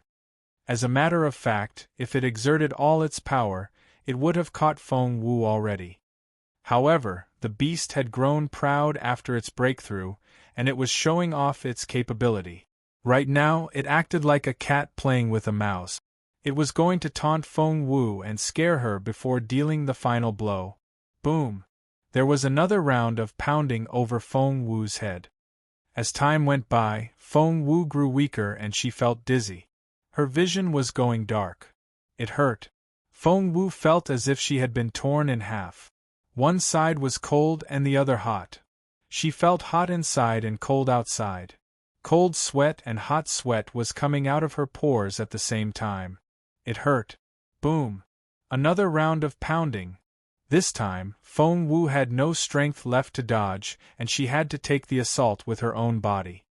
Feng Wu's bloodless face and shivering body finally emerged from under the snow. In the moonlight, the ice-fire beast saw Feng Wu lying in the snow with her eyes closed. It couldn't tell if she was alive or dead. Blood was splattered on the snow around her. The red color was almost blazing against the snow. There was a greedy look in the ice-fire beast's eyes as it studied the blood on the snow. Suppressing its urge, it slowly approached Feng Wu, one step at a time. Closer, closer. The ice-fire beast could smell the fresh blood. It stuck out its tongue and licked its lips. That was it. It was done pretending to be patient. It charged at Feng Wu and was ready to eat the human whole. It had a premonition. The human girl was spilling spiritual essence like a fountain. She was like a ripe fruit. Swallow her and the ice-fire beast would enjoy another upgrade in its capability. Maybe it would become a level 8 now. The ice-fire beast was thrilled. However, at that moment, arg! There came a panicked cry, and it was coming this way. It was in the ice-fire beast's nature to be cautious. It looked up involuntarily in the direction of the voice. In the moonlight, a black dot the size of a palm was running this way at tremendous speed, and a giant magical beast was chasing it in a frenzy. The giant beast was very powerful, but the little thing in front of it was too nimble. It kept changing directions, throwing the magical beast off track. A Qilin beast? The ice-fire beast was astonished. Qilin beasts formed a powerful community in Proud Snowfield. They had always lived in Zone 1 and were at the top of the food chain. Why would such a beast show up in Zone 2? Before the ice-fire beast could figure it out, it saw that the Qilin beast was coming this way. Feng Wu had left the cub with explicit instructions, and it knew what to do. Whoosh! The cub sprinted, leapt onto the ice-fire beast's back, then climbed onto its head. It then gave vent to a torrent of abuse. Chapter 780 Surprise 780 Surprise. Ah! Hit me and my dad will kill you, the cub shouted in the language of magical beasts. Your dad. This Qilin beast was only a cub. Despite its young age, it was savage, extremely powerful, and very proud. It wouldn't stand for any sort of provocation. Before the Qilin beast could reply, the ice-fire beast flared up. It's Dad. Are you kidding me? The ice-fire beast had no idea that the tiger cub belonged to Feng Wu, and only thought that the grudge was between the tiger cub and the Qilin beast. It bellowed, I'm not your dad. Get the hell off my head. It only wanted to get rid of the other two beasts so that they wouldn't try to take its prey. But the tiger cub took out an egg from the pouch around its neck. It was almost half the size of the cub's body. No, the Qilin beast screamed. But it was too late. Still sitting on the ice fire beast's head, the tiger cub aimed the egg at the tip of its horn. Just like a human being cracking a chicken egg. Crack. Dad, didn't you say you wanted a fried egg? Fry this one. The tiger cub patted the beast's head. The ice fire beast was furious. Since when did it want a fried egg? Enraged, flames rose from under the ice fire beast's skin. Sizzle. The broken egg on its head was instantly cooked, and really became a fried egg. But the ice fire beast had no idea what was happening on its head. Brother! Qilin beast cried out in disbelief. Its eyes popped. That was its little brother. Its parents had enjoined repeatedly before they left home this morning that it had to take care of its baby brother. But now, his brother had turned into a fried egg. The Qilin beast was infuriated. It went berserk. Its eyes turned bloodshot red as rage took over its mind. Instantly, ice arrows rose up into the air and flew at the ice fire beast. Dad! Dad! Help! Help! The tiger cub was so tiny that it could easily hide behind the ice fire beast. That only infuriated the Qilin beast further. Do you think your dad can save you? In your dreams. The Qilin beast shifted its murderous gaze to the ice fire beast. And more ice arrows smashed down. During the pursuit earlier, the tiger cub had been boasting about its spectacular, formidable dad, who was supposed to be powerful enough to wipe out the entire Qilin beast race. The Qilin beast already held a grudge against this dad because of that, and with what had just happened, it found the ice fire beast even more despicable. The ice fire beast was infuriated as well. It was going to have a quiet dinner of the human girl, but this Qilin beast just showed up out of nowhere and began to attack it. Did that Qilin beast think it was going to sit there and take the hits? The ice fire beast considered itself powerful enough to move into Zone 1 already. However, intimidated by the Qilin beast race, the ice fire beast could only grind its teeth. Qilin beast, you've been misled. That tiger cub isn't my son. I'm an ice fire beast. How can I have a tiger as a kid? Are you blind? The ice fire beast was so vexed. It was still a virgin. How come it was a dad all of a sudden? The Qilin beast smirked. Your tiger cub boasted about everything to me. Its mother was a silver tiger. Are you going to shirk your responsibility now? That's just ridiculous. The Qilin beast didn't reply, but went on attacking the ice fire beast. The ice fire beast lost its temper. I've had enough. This Qilin beast might be a cub, but it was from a superior race that dwelled in Zone 1 in proud Snowfield. Chapter 781 New Hope? 781 New Hope. The ice fire beast was furious. I was only playing nice because you're from Zone 1. Are you ever going to stop? After being teased by the tiger cub this whole time and seeing its little brother get fried, the Qilin beast had lost its senses. It was common for magical beasts to break into fights for no reason. Hence, thump, thump, thump, a fight broke out right away. Seeing the two finally exchange blows, the tiger cub let out a breath of relief. It jumped down from the ice fire beast and dashed into a snowdrift. The next time it showed up, it was next to Feng Wu. Roar! The cub boasted about its achievement to Feng Wu. But Feng Wu was lying in the snow, her skin damp and cold from sweating profusely. The cub nudged Feng Wu, but she didn't move. It nudged Feng Wu again, but still got no response. Bewildered, the cub nudged Feng Wu repeatedly as it whined. Right now, Feng Wu felt as if her head was on fire.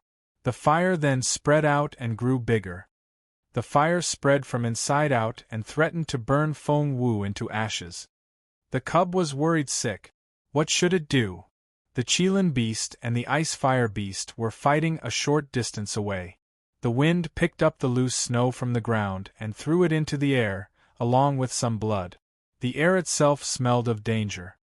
The cub found it too dangerous to stay here, but it was too little to carry Feng Wu away. It had no choice but to drag Feng Wu all the way to the foot of a snowdrift, then cover her up with a thick layer of snow. The cub walked around Feng Wu, so worried that it was in tears. What? The cub noticed the jade pendant hanging on Feng Wu's waistband. It glittered in the darkness. What was that? Following its instinct, the cub pulled the pendant off Feng Wu's waistband, then put it on the wound on Feng Wu's neck. It wondered if the pendant could help. The cub shivered a little in the chilly wind. It then found a comfortable spot in Feng Wu's arms and closed its eyes. It was still so young, and it had used up its spiritual essence to lure the Qilin beast here. The cub soon slipped into deep meditation. As for Feng Wu, it was as if a volcano was erupting inside her body, but at the same time she was freezing on the outside. An endless mountain range seemed to separate the inside from the outside, and it felt as if the two sides would never be compatible. Feng Wu couldn't move, but her mind had never been so clear. Was this terminal lucidity? Feng Wu had a bitter taste in her mouth. She had considered combining the spiritual energy of two attributes, but she had activated the elements of fire and earth, but not ice. Without the ice element, she wouldn't be able to merge fire and water together. Feng Wu was full of utter despair when, all of a sudden, thump, something snapped inside her. It was as if a thick layer of ice had cracked. The ice then grew thin and collapsed. That was what seemed to be going on in Feng Wu's dantian. Feng Wu thought she could see dots of white light flying around her. They felt like cold breath and looked like pretty snowflakes. Was she hallucinating? Feng Wu thought that she was imagining it because she was under the snow. She was fantasizing about having an ice attribute. But how can that possible? A wry smile appeared on Feng Wu's pale face. All of a sudden, the ice began to fly into her body. Chapter 782 Activate the Ice Attribute. 782 Activate the Ice Attribute. It was the tiniest amount, but was enough to wake Feng Wu up. It was like a few drops of rain falling into a raging fire. What? Feng Wu's heart skipped a beat.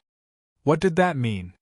Had she somehow activated a specialization in the ice attribute? But didn't the activation take place when one was young? Was it still possible for adults? Feng Wu was beyond astonished.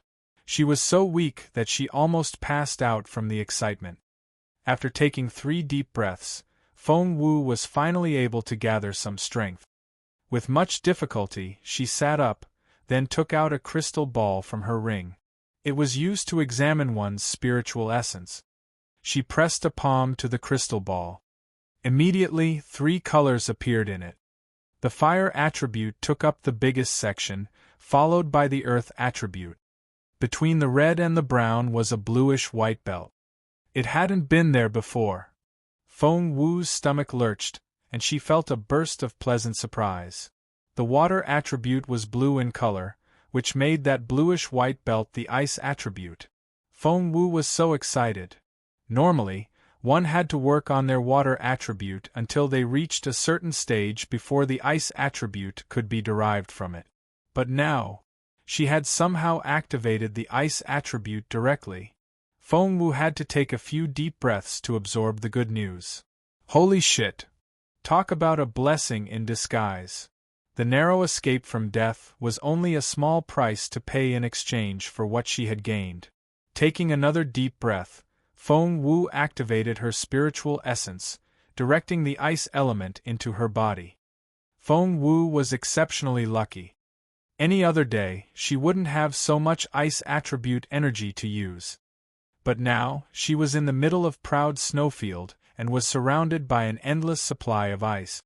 And what was even better, Feng Wu wouldn't have been able to consume much ice attribute energy before, but now, the heat inside her was like a bottomless pit, and no amount of ice seemed enough.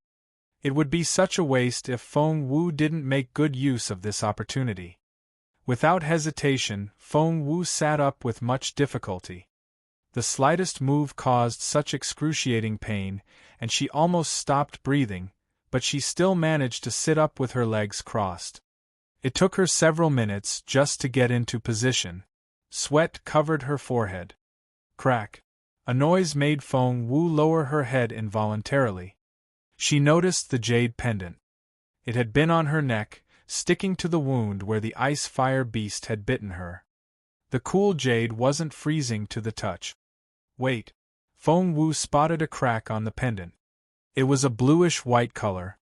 The color of the ice element. Wait. Feng Wu's heart skipped a beat. Could it be that the activation of the ice attribute had something to do with this jade pendant? Was it possible? Feng Wu wanted to deny it, but a voice in her head kept telling her, yes, that was it. It was all because of this jade pendant from Jun Linyuan.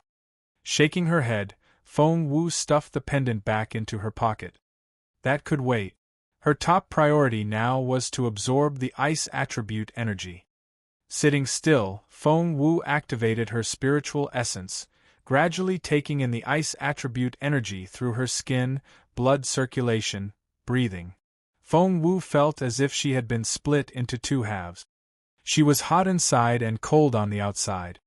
And there seemed to be a wall between the two, stopping them from fusing with each other. Chapter 783 How's the girl doing? 783 How's the girl doing? The ice attribute energy gradually seeped into Feng Wu's body. It then met the fire attribute energy. Whoosh! There was a sizzling sound, which was expected when water met fire. But the ice attribute energy was much weaker than its fire counterpart, and it was used up almost as soon as it entered Feng Wu. However, Feng Wu was able to sense the surging spiritual essence during this process. She absorbed more, which was consumed, and the process was repeated all over again. Time passed without her knowing it. The sun rose, dispelling the darkness. Then darkness returned again. She lost track of time. Meanwhile, Priest Wu was worried sick in front of the screen. Grand Secretary Feng returned to find that the screen had gone dark. What happened? Priest Wu smiled bitterly. Xiao Wu took off her headband. We can't hear her. But what happened to the visual? Grand Secretary Feng glared at him. Priest Wu gave him a wry smile. She's underground. Come to think of it, that girl is so incredible. He then told Grand Secretary Feng what happened. Grand Secretary Feng's mouth fell open. The girl is practically a miracle worker. Grand Secretary Feng had thought he would lose Feng Wu for good, but the girl was able to open a new path.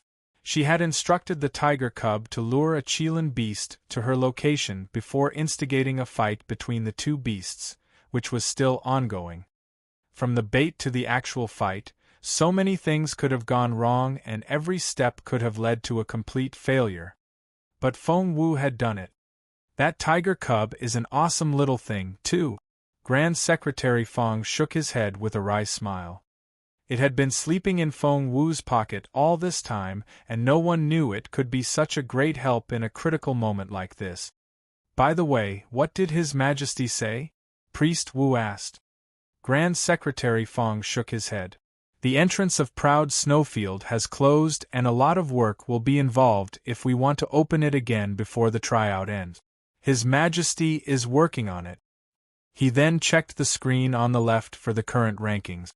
The first had changed to Yu Minji. Xian Yuan Yi was second, and Gongsun Qing was third. He read all the 200 names. Feng Wu wasn't there. Grand Secretary Feng smiled bitterly. When was that girl going to come out of the snow? Outside Imperial College. Many were discussing animatedly about the change in the rankings. Yu Minji is first now. What's so surprising about that?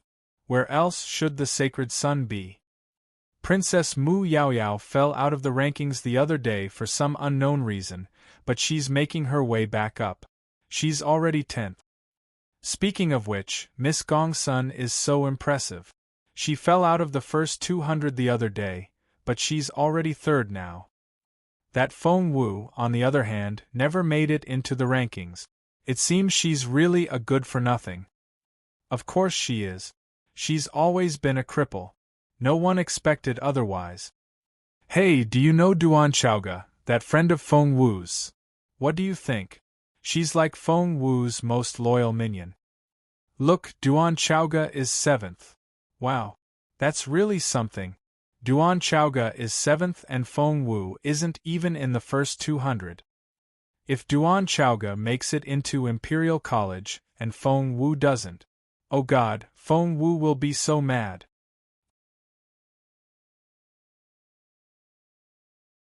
Chapter 784 The Peril Godly Empress Doctored. 784 The Peril Godly Empress Doctor. The rankings on the screen outside Imperial College were updated every hour. After each update, the new rankings would be sent to all the major families right away. Northern Feng Mansion. Lady Northern Feng heaved a long sigh as she read the latest report. Feng Sun looked at her in bewilderment.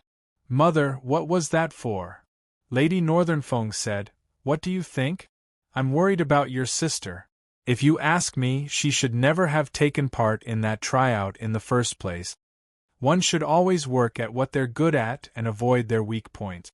Cultivation and spiritual essence weren't your sister's forte at all, but she just had to go. Feng Sun tilted his head and his eyes darted around. What are you thinking? Lady Northern Feng asked. Feng Sun said, If I can give her a hand. Of course you can. What are you waiting for? Lady Northern Feng cast a stern look at Feng Sun. Do I need to remind you that she's your sister? Feng Sun waved his hands. I know she's my sister. I'm just not sure if it's a good idea to help her with getting into Imperial College. We can decide that later.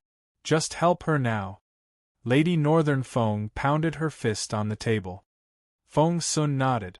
I'll go get Boss June. Back in Proud Snowfield.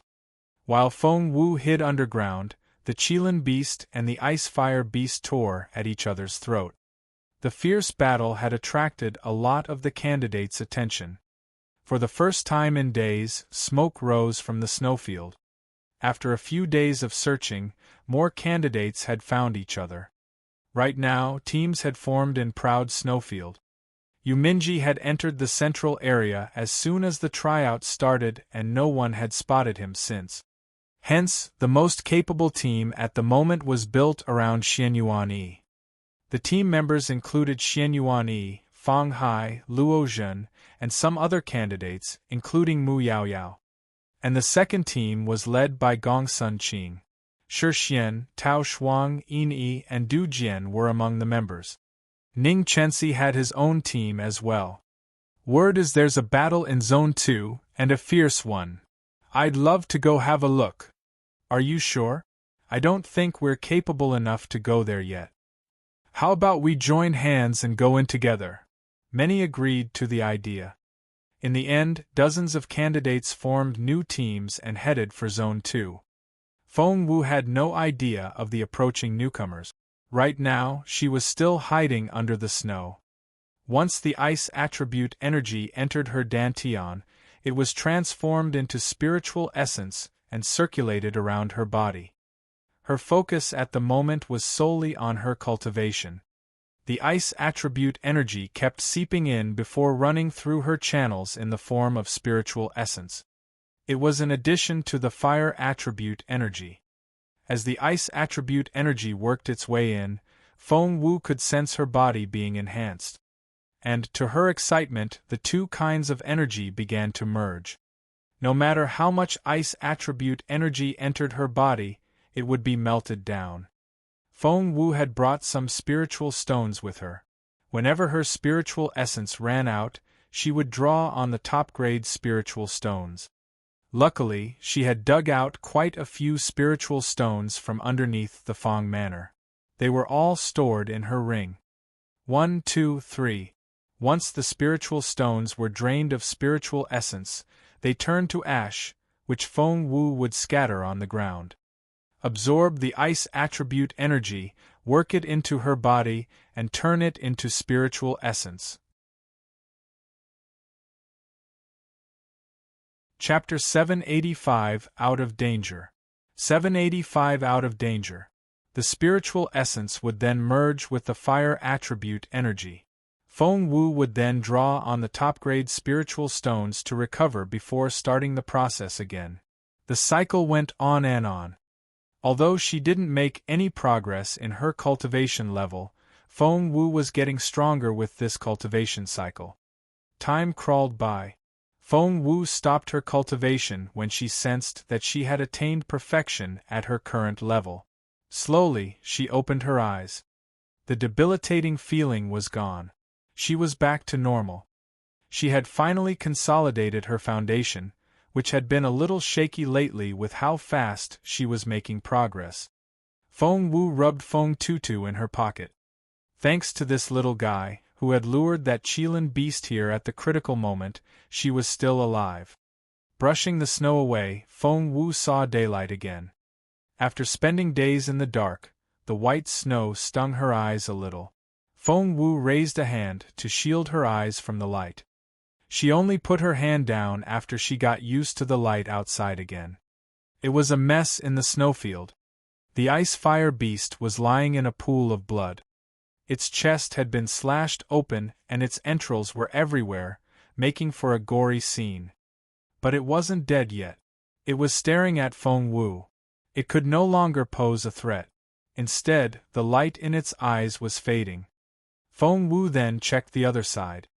The Qilin beast didn't look any better. It was lying less than 10 meters away from the ice-fire beast. There was a gash on its neck which had almost decapitated it. Its head was barely attached to its body. It made a raspy noise when it spotted Feng Wu, but couldn't utter a proper sound. Grand Secretary Feng and Priest Wu watched with open mouth. Even this is possible. The two old men exchanged looks of amazement.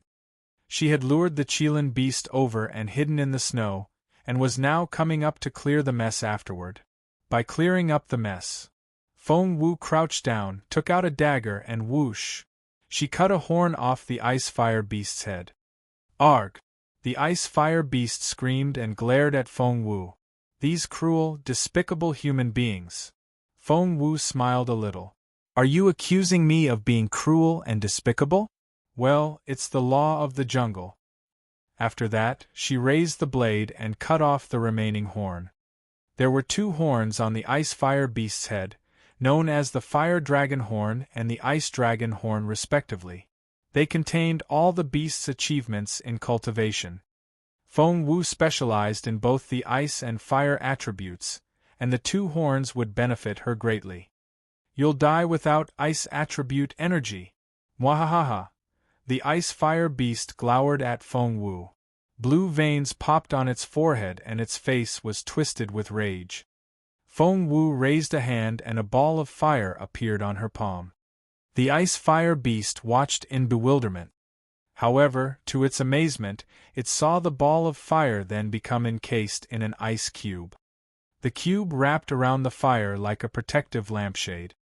No, no, the ice-fire beast stared at Feng Wu so hard that its eyes popped. That was impossible. The beast couldn't believe it. The girl hadn't had the ice attribute energy in her when it had sucked her blood. I guess I have you to thank. Feng Wu darted an indifferent glance at the beast. Without you, I probably would have never been able to activate the ice attribute. Chapter 786 Feeling Good. 786 Feeling Good. No, no.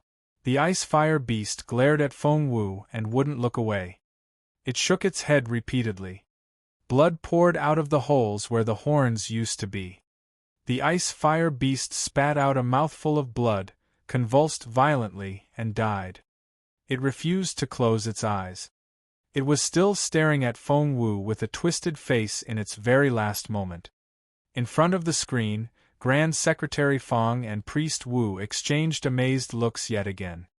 Priest Wu asked, "Ice attribute?" Grand Secretary Feng said, "Yes." Priest Wu asked, "Can it happen to adults?" Grand Secretary Feng said, "Not normally. But..." Feng Wu had done it. Just then, footsteps came from outside. Grand Secretary Fang and Priest Wu switched the camera focus right away, and the screen now showed Xian Yuan Yi. A tall, thin old man in a neat white robe walked in, looking almost ethereal.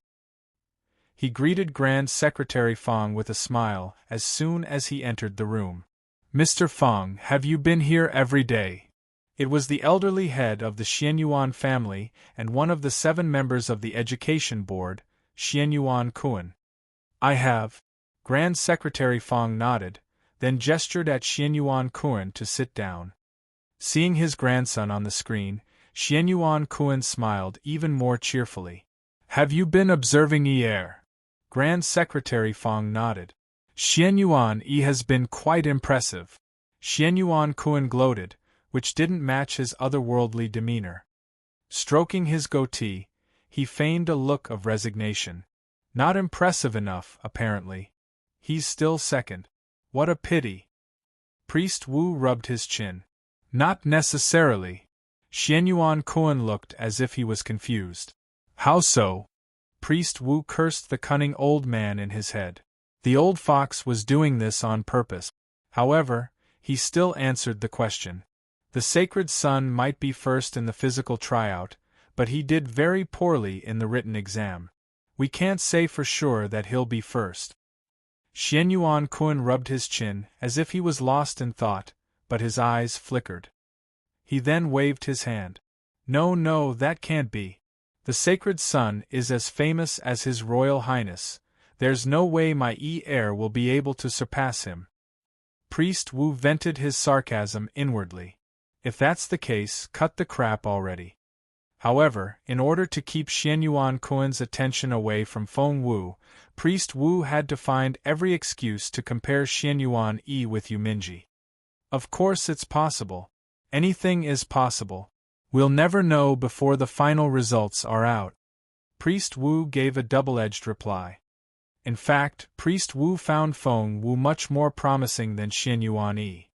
Grand Secretary Fang had warned Priest Wu already. For some special reason, Feng Wu's recovery of her cultivation ability couldn't be made public yet. It had to stay a secret. Priest Wu grinned at Xian Yuan Kuan. To him, first and second place in the exam should belong to Feng Wu and Yuminji. There was no hope for Xian Yuan Yi. However, old man Xian Yuan here took the bait. You really think my heir has a chance? Yes, of course. Everyone has a chance. Have faith. Priest Wu smiled like a fox. Xian Yuan Kuan waved his hands again, feigning modesty. You flatter me. Come to think of it, heir really has great talent in martial arts. And he did pretty well in the written exam, too. Ha ha ha ha. Chapter 787 Exposed? 787 Exposed. Old man Xian Yuan might try to sound modest, but he failed to hide the satisfaction in his voice. Grand Secretary Fang darted a look at the guy. No one there was nearly as talented as Feng Wu. The girl could activate a second attribute at her current age. And Feng Wu was unmatched in her performance in the written exam. She was the first candidate in history to achieve full mark. Grand Secretary Fang casually darted another look at Xian Yuan Kuan. Buddy, you'll see. Oh, by the way. Xian Yuan Kuan feigned an indifferent tone. How about we take a look at that Yuminji? What's he up to at the moment? The old man was really here to sound them out. Grand Secretary Fang knew that the top candidate each year would be rewarded with special cultivation resources. The fact that even someone as experienced as Xian Yuan Kuan was interested in the reward was proof enough of how valuable it was. Grand Secretary Fang darted a glance at Xian Yuan Kuan. The sacred son made an agreement with the college before he went in. All visual surveillance of him is off-limit. Xian Yuan Kuan rubbed his chin. He had heard rumors of it, but it still displeased him to be rejected outright. What about Feng Wu? Let's have a look at her. Xian Yuan Kuan changed his target. Priest Wu and Grand Secretary Fang exchanged looks. He wanted to see Xiao Wu? No way.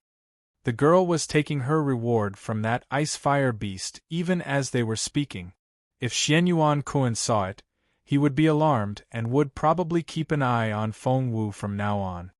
The Xianyuan family was well acquainted with the Zhuo family, and Xianyuan Kuan was also a close friend of Zhuo He. Xiao Wu was the reason Zhuo He was dead. Therefore, the girl couldn't be exposed no matter what. At that thought, Grand Secretary Fong turned him down.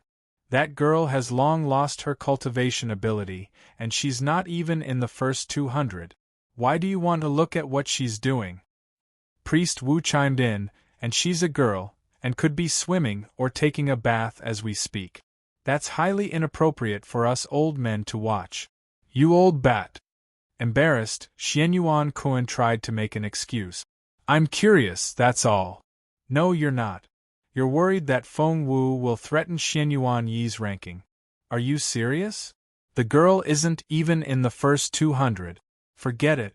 According to the most updated information, only the names of the first 200 candidates were on the screen, but Grand Secretary Fong had the clearance level to see the full list. And he scrolled down the list. All 900 candidates were ranked according to their scores. Of the original 1,000 candidates, 100 had withdrawn because of the dangers they had run into. Of the remaining 900 candidates, Feng Wu was ranked last. Even someone as composed as Xianyuan Kuan couldn't suppress his laughter when he saw the rankings. Grand Secretary Fong and Priest Wu both frowned. Xiao Wu had absorbed the spiritual essence of both the ice-fire beast and the Qilin beast, but because she had removed her headband, the stars weren't lit. Otherwise, she would be at the top of the list. Xianyuan Kuan had no idea what the other two old men were thinking. Stroking his beard, he smiled wryly. The first in the written exam is last in the physical tryout. That's a first. Xianyuan Kuan left the room, still chuckling. Feng Wu had no idea what was going on outside, nor was she aware of the harsh comments about her. Right now, she was focused on absorbing every last bit of the spiritual essence coming out of the ice-fire beast. Chapter 788 A Great Harvest. 788 A Great Harvest. The spiritual essence was dissipating fast.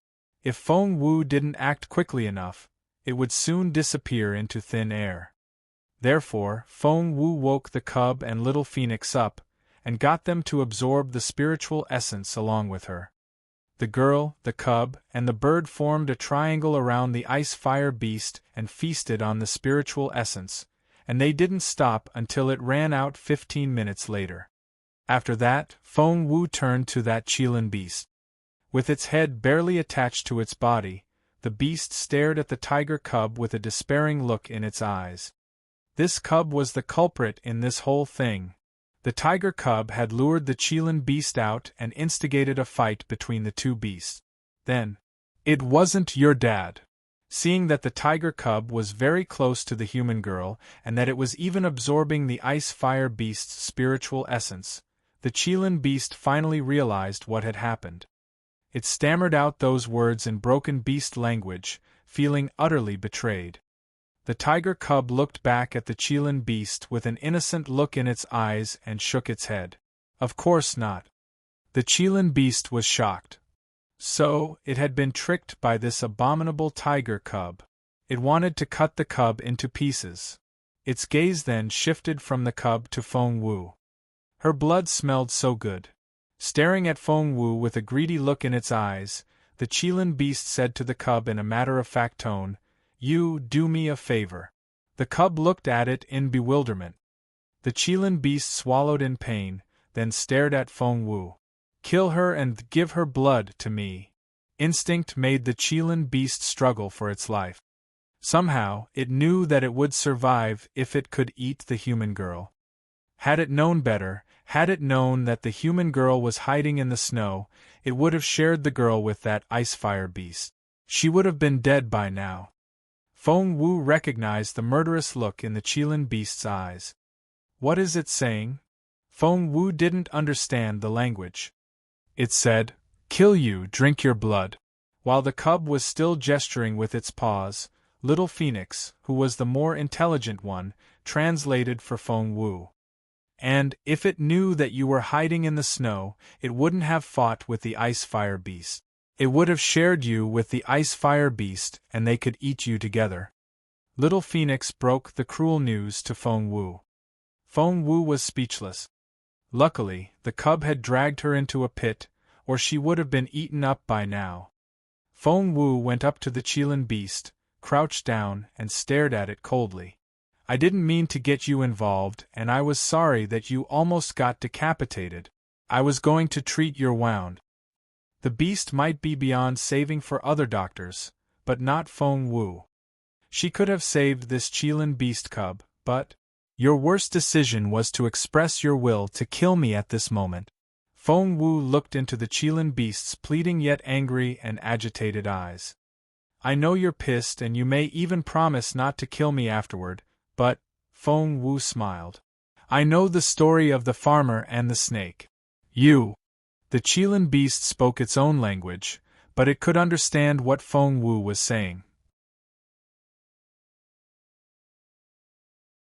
Chapter 789 Men in Black. 789 Men in Black. It stared at Feng Wu with unblinking eyes. Finally, the Qilin beast spat out a mouthful of blood before collapsing on the ground. It died with its eyes open. A pot appeared in Feng Wu's hand, together with a tube. She stuck one end of the tube into the Qilin beast's neck and left the other end in the pot. The Qilin beast's blood then flowed into the pot through the tube. It would be such a waste if we let such precious material rot here.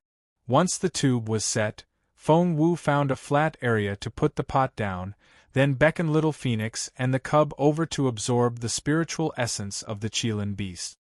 Feng Wu had quite a few spiritual stones left, but in order to absorb the spiritual essence from them, they had to go through an extraction process first. The Qilin beast's spiritual essence, on the other hand, existed separately to begin with, and was much faster to absorb.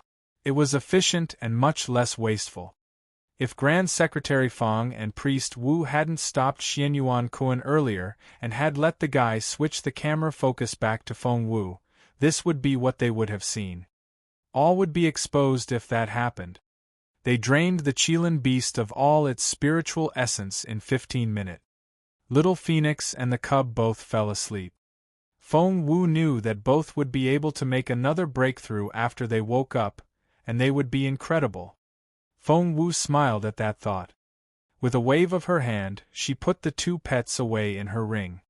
And the pot full of Qilin blood was also stored there. Feng Wu had built a small storage room about 5 square meters in size inside the ring space, where she put all her bits and bobs. As for the rest of the ring space, well, it was her beautiful master's personal space, and she wouldn't mess it up with all the sundry goods. Once that was done, Feng Wu torched the dead bodies of the two beasts. She left only after they were burnt to cinders. Shortly after she left, all of a sudden, apparition-like figures appeared on the spot where Feng Wu had been standing. They were all dressed in black. Black headscarves, black masks, black robes, black trousers, and black shoes. These people seemed to suck in all the light around them. They weren't students of Imperial College, which was why the system didn't detect them. A battle took place here. The head of this team of 10 was a slender hitman.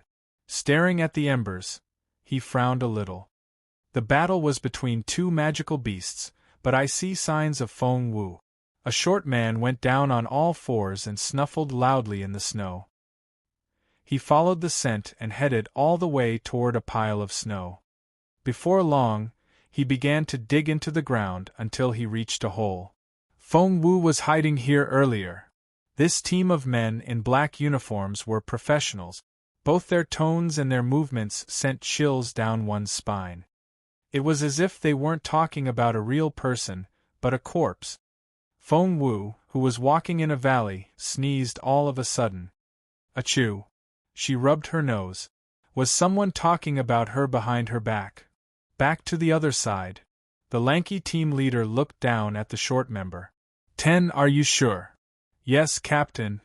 The eyes of the teenager addressed as 10 glinted. How can you be so sure? Do I need to remind you that by successfully completing this task, our team, Blade, will be set for the rest of the year? The team leader stared at 10 with a savage look in his eyes. Chapter 790. Winter is coming. 790. Winter is coming. I can detect her scent here and it's still quite fresh. That is to say, she hasn't been gone for too long. 10 returned his captain's gaze, his voice full of confidence. She was able to live through a fight between two magical beasts. She doesn't look like a cripple to me. The team leader grinned ominously. 2 said in a casual tone, a cripple wouldn't have been able to stay alive in Zone 2 for 3 days. That alarmed all the other members. The team leader grinned. The employer made a side note on the contract, and suspects that she has regained her cultivation ability. Guys, once this job is done, we're set for a whole year. Are you in or not? We're in. Good. We're moving out. They had been flying low for 3 days, searching every inch from Zone 5 to Zone 2. Finally, they were closing in on Feng Wu. Feng Wu had no idea that a team of hitmen was coming after her, let alone that this team was able to evade detection by the system and enter Proud Snowfield without raising the alarm. Feng Wu checked the map in her head. She frowned a little. If she was guessing right, a team of over 50 members was headed for Zone 2 in the direction of where the two beasts had fought. Feng Wu was glad that she had torched the remains of the Qilin beast and the ice-fire beast. Otherwise, the others might look into it, and there would be a lot of trouble. She had 2 options now. One was to meet up with Chowga in Zone 3. They would then go to the central area together to find the Frosty Night beast. The other option was to enter the central area alone, where she would find the beast, get the Heart of Frost essence, then go and get Chowga. Feng Wu shook her head when she recalled Chowga's capability as a level 2 spiritual grandmaster. The Frosty Night beast was too dangerous. Feng Wu would have to look after Chowga, and might be distracted if Chowga went with her, which would put Chowga in even more danger. Thus, Feng Wu decided to go by herself. Once that was decided, Feng Wu ducked her head against the wind and snow and hastened on. She ran into a sudden snowstorm on the way. The weather wasn't suitable for traveling anymore. Seeing that it was getting late, Feng Wu found a leeward slope, dug a hole in the snow, then crawled into it. It was a dark, windy night. Together with the raging snowstorm and the fact that she was on the edge of Zone 1, where formidable magical beasts dwelled, her life would be in danger if she pressed on. Feng Wu closed her eyes and began to cultivate once she sat down in the hole. After absorbing the spiritual essence of the ice-fire beast and the Qilin beast, Feng Wu needed time to process it so that it could be transformed into spiritual essence that she could use. Otherwise, it would only pile up in her energy channels and become a burden on her health. It was the same as drinking a potent tonic and not digesting it. Little Phoenix and the cub were much luckier. Once they settled down in their dormant states, their bodies automatically started to work, digesting the spiritual essence they had absorbed. That was the main difference between the cultivation methods of magical beasts and human beings. After circulating the spiritual essence around her body 3 times, Feng Wu was able to digest most of it. Just then, she heard faint voices outside. "Captain, the trail stops here." I followed Feng Wu's scent all the way until we reached this spot. It has disappeared. With the wind and snow, any traces of her would have been blown away immediately. Are you sure Feng Wu was here? Yes. Upon my life. The conversation continued. Chapter 791. She's right here. 791. She's right here. Feng Wu woke up in the hole as soon as she picked up on the conversation.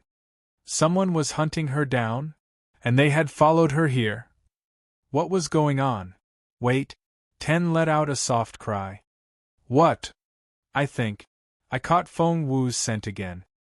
You think? 10 Are you sure? Yes. The team leader trusted 10's expertise in reconnaissance, and he gave the order right away. Everyone, start looking. Search everywhere within a 5 kilometers radius. Yes. Feng Wu slowed down her breathing and adjusted her body functions to the lowest level possible. She was practically in a vegetative state. Despite her inactive body, her brain was spinning. Someone wanted her dead, and judging from the footsteps, there were 10 of them. They were all advanced cultivators. Level 5 spiritual grandmasters, at least. Who sent them? How did they get into Proud Snowfield? Feng Wu was as inert as a stone and her heartbeat was barely detectable. It would be very difficult for those people to find her. The team gathered up after a short while. Captain, I didn't find the target. Captain, I didn't find the target. Captain, I didn't find the target. 8 members came back with the same report. But that didn't settle Feng Wu's mind. For some unknown reason, she knew that the scout who had detected her scent would report otherwise. She was right. She's here. All eyes were on 10. 7 said, No, she's not. 10, Yes, she is. 7 asked, Where then? 10 smirked.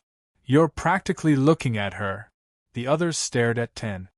10 grinned and pointed at the snowfield they were standing on. She's right here under the snow. I can sense her. Feng Wu. She was on guard. The guy had discovered where she was hiding. What kind of skill was that? Luckily, Feng Wu had activated the ice attribute, and with both the fire and ice energy, she was able to melt the snow and build a long tunnel underground. Then, she could move around easily in the snow. Feng Wu crawled on all fours, moving as slowly and carefully as a cautious gecko. Because of that 10 with his acute nose, Feng Wu had to be extra careful. If they caught her, Feng Wu had a hunch that these people would be worse news than that Qilin beast. The area they stood on was over 1,000 square meters in size, and it took them a while to search every inch. Roughly 15 minutes later, they reported back to their captain, who was waiting by a snowdrift in the center of the area. Captain, the target isn't here. Captain, the target isn't here. Captain, the target isn't here. All 8 members came back with the same result again. Have you checked everywhere? The team leader frowned. Yes, every inch and as deep as 10 underground. She isn't here. The same with me. The same with me. All eyes were on 10 again. The team leader also looked at 10. What do you say now? I can still detect her scent. She's here. Seeing that the others wouldn't believe him, 10 was a little on edge. Except she's not. 7 snorted.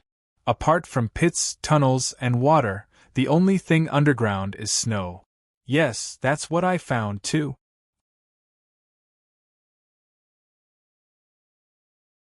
Chapter 792 Deception. 792 Deception. All of a sudden, 10 turned his sharp gaze on the rest of the team. What did you say? And nothing. Pits, tunnels, and water? 10 gave them a stern look. How can there be water underground? Everyone was astonished and enlightened. That was right. On a stormy night like this, the temperature had dropped so dramatically. All water should have frozen. Where? 10 bellowed. The other team members jumped at his voice, but then realized what was wrong. Without hesitation, 7 led him to the spot. Here. They searched in unison and found a small opening underneath. After some digging, they found what they had been searching for. The opening of the tunnel had smooth edges and was wide enough for just one person. The water had already frozen into ice. But 10 frowned after touching the ice. It hasn't been frozen for long. Feng Wu's scent is here and very fresh. The others exchanged looks of embarrassment. This is the spot where I detected water. This is the spot where I detected water. Several team members spoke in turn. The team leader's face went livid, because if they were to draw a line through all the spots where they had detected water, they would find a long tunnel running from south to north.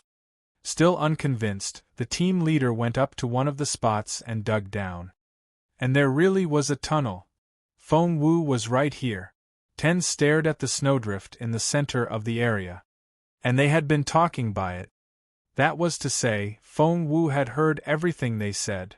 We must find her and take her out. Otherwise, our employer will be exposed. The team leader's eyes glinted. If we can't kill her in Proud Snowfield, we'll be facing damages too high for us to pay. He stared at 10 as he spoke. For 10 really had the ability to locate Feng Wu. 10 narrowed his eyes. She hasn't gone too far.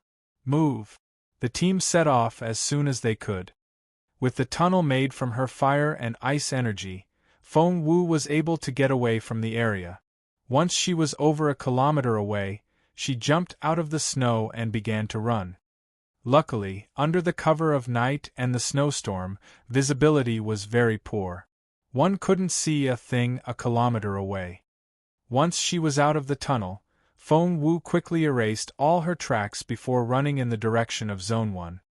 She had no idea who sent those men in black, but she was alarmed by their skills in searching and tracking. Feng Wu pulled out a sledge and quickly slid away across the snow without leaving a trace. The team known as Blade arrived at the scene shortly afterward. 10 led the team and he pointed at the hole. Here is where the target went off-grid again. The others exchanged looks of bewilderment. The target was able to escape from us when we came at her from all directions, which says a lot about her capability and intelligence. We need to be more careful, the team leader said in a stern and alarmed voice. He then turned to 10. Which direction? 10 specialized in tracking. He went down on all fours and snuffed around, then lifted his head, looking confused. Everyone looked at him in bewilderment. The team leader frowned. Can you not find her? 10 shook his head. I can detect her scent in 3 directions. The team leader said, there are only 4 directions in total, and you can smell her in 3. 10 looked as displeased as his leader. The target has realized we're tracking her. She has excellent counter-reconnaissance abilities, and she's trying to throw us off track with deceptive tricks.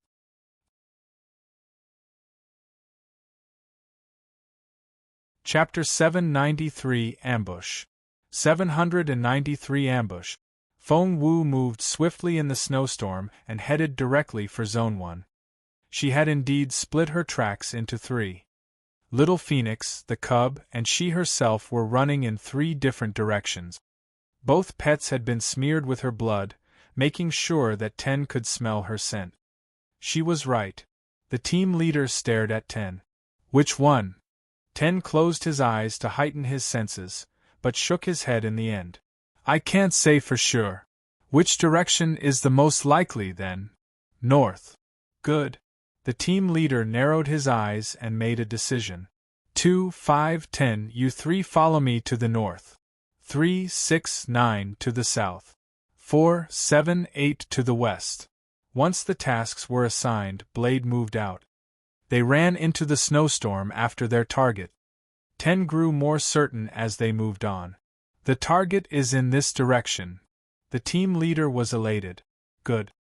The night was dark and the wind howled. It was the darkest hour before dawn. Standing on a mountain peak, Feng Wu could see the enemy that was chasing her. However, the blue dots representing magical beasts were still a long distance away. At the current speed, she would be outrun in 10 minutes. A solemn look flickered in Feng Wu's eyes. She couldn't just stand around and wait for her doom. She had to save herself. Zone 1 was right ahead, and she spotted a dilapidated temple. In this world of ice and snow, even a worn-down temple could bring hope. Feng Wu entered the temple without hesitation. The outside of the temple was in disrepair. This lone building in the middle of the snowfield threatened to fall down at the slightest breeze. However, after she walked in, Feng Wu saw that someone had cleaned it up. Not only was there a stove and firewood, She also found some rice and flour in a bucket. If she was guessing right, this place had been used as a temporary hunting lodge. Feng Wu smiled a little as she examined the makeshift kitchen. Other candidates couldn't bring many supplies in with them, but not her. For instance, all her potions were stored in her ring. After taking a quick tour of the kitchen, Feng Wu left the temple. But she didn't go far.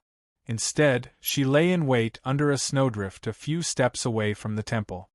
From that angle, Feng Wu could see the window, and she had already poked a hole in the window paper. She had the best view. She believed that those people would come after her very soon. As expected, in less than 10 minutes. Footsteps came from the other side. "Captain, there's a house," one of them cried out in pleasant surprise. After a 3-day chase in the snow without rest, even these capable hitmen wanted a roof over their heads and a fire to warm their food. 10 frowned. 5, it's not time to eat yet. 5 was disgruntled. 10, can we at least continue the pursuit on a full stomach? We've been running for 3 days without rest and had to survive on rock-hard pancakes and snow. I'm not sure if we can survive for long if this goes on. 10 sulked, but didn't say another word. The team leader asked 10, anything new on the target? 10 frowned. Her scent has grown fainter and it's getting harder to track her. The team leader looked up at the sky, then shook his head. The snowstorm is getting heavier and we won't be able to travel in these conditions. We still have 4 days left. Let's take a break inside.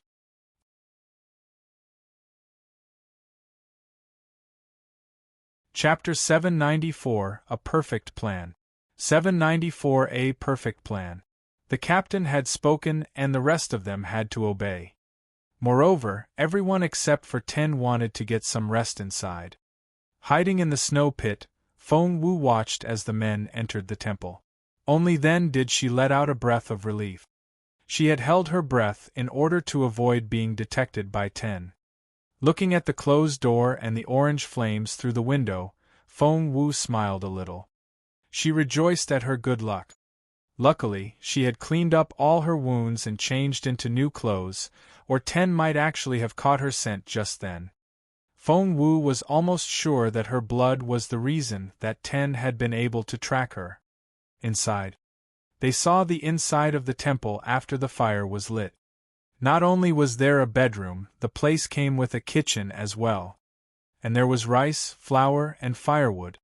5 cried out in surprise, I see rice and flour. Gosh, what a blessing in lousy weather like this. Quick, let's cook some rice.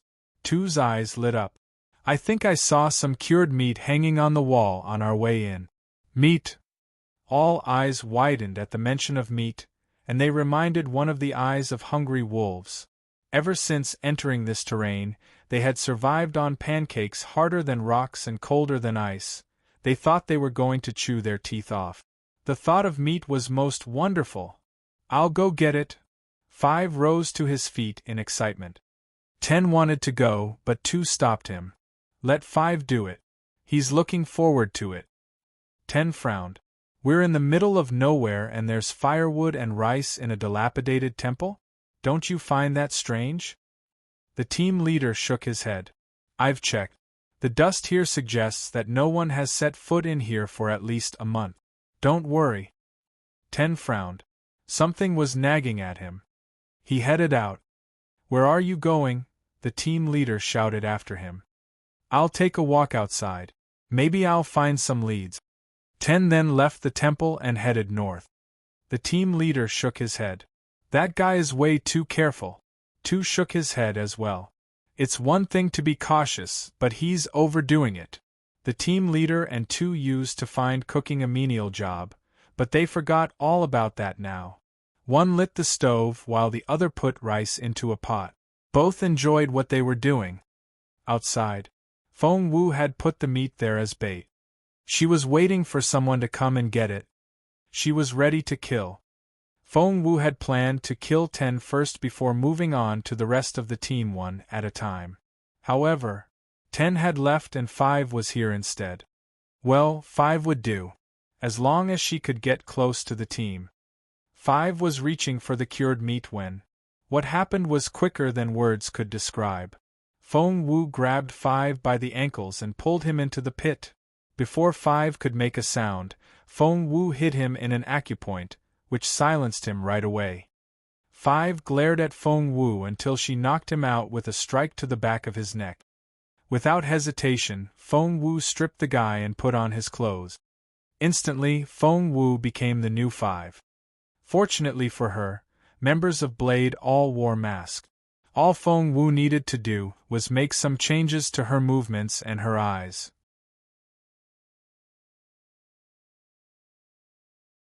Chapter 795 Undercover. 795 Undercover. The disguise wasn't difficult for Feng Wu at all. The difficulty lay in the fact that she didn't have much time, a few minutes at most. As expected, someone called from inside the temple. 5? 5. By then, Feng Wu had already put on 5's clothes. She picked up the cured meat and only headed back after straightening her new outfit. Luckily, everyone wore masks, which made it more difficult for them to see through her cover. But it didn't change the fact that it was dangerous. Feng Wu walked in to find the team leader making noodles and 2 working on the stove. This wasn't what she pictured a team of hitmen to look like. Seeing 5 come back, the team leader took over the meat from him, cut it into thin slices with his sword, then tossed the slices into the pot. Don't just stand around. We're low on water. Go fetch some snow. Sure. Feng Wu happily did as told. The team leader and 2 started a conversation as Feng Wu melted some snow in a bowl. The team leader said, "This Feng Wu is an interesting case, I'll give her that. She was actually able to evade us for 3 days." If the team leader was the head of the team, then 2 was the brain. Analyzing was his specialty. As he worked on the fire, 2 said, "Feng Wu is an incredible girl. Most of the rumors out there belittle her and call her a good-for-nothing, but they have no idea how level-headed she really is. She's been able to tolerate all the slander." The team leader frowned. "Is she that good?" 2 nodded. "Judging by the traces she left behind, she's at least a spiritual grandmaster." The team leader agreed. "An intermediate one, at least." 2 said, "She's really an impressive girl. She'll be a real threat to the Zhou family if they don't intervene." The team leader smirked. "Too bad for her, the Zhou family found out and want her dead." Feng Wu didn't hear the rest of the conversation. All she could think of was that last sentence. The Zhou family had found out and they wanted her dead. She had taken all possible precautions, but the Zhou family had still found out. Moreover, they had sent a team of hitmen after her. The Zhou family. Taking a deep breath, Feng Wu tried her best not to let her emotions show. 2 said, "Captain, we should be even more careful from now on. One slip and we may blow the whole thing." As impressive as this Feng Wu might be, she's an intermediate spiritual grandmaster at most. And we're still hot on the heels of this smart girl, aren't we? The team leader smirked. "Any one of us can take her out by ourselves. There's no need to worry." 2 shook his head. "It's not that simple." The team leader grinned. "Ten's out searching for her, isn't he? I bet he'll come back with Feng Wu's head on a plate." He then darted a glance at Feng Wu over his shoulder. "What's taking you so long? All you need to do is melt some snow. 5, keep working like a sluggard and 10 will replace you in no time." Feng Wu was speechless. The team leader waved his hand impatiently. "I wouldn't worry about you so much if you were half as capable as 10. You know what? Stop what you're doing. Go fetch 10. All right." Feng Wu headed out. She had been looking for an opportunity to get to 10, and it just fell into her lap. What great timing. Feng Wu was well aware that as a scout, 10 had a special ability to track things. It was because of him that she couldn't throw these people off her trail. Destroy the leader and the gang would collapse. At the moment, 10 was that leader.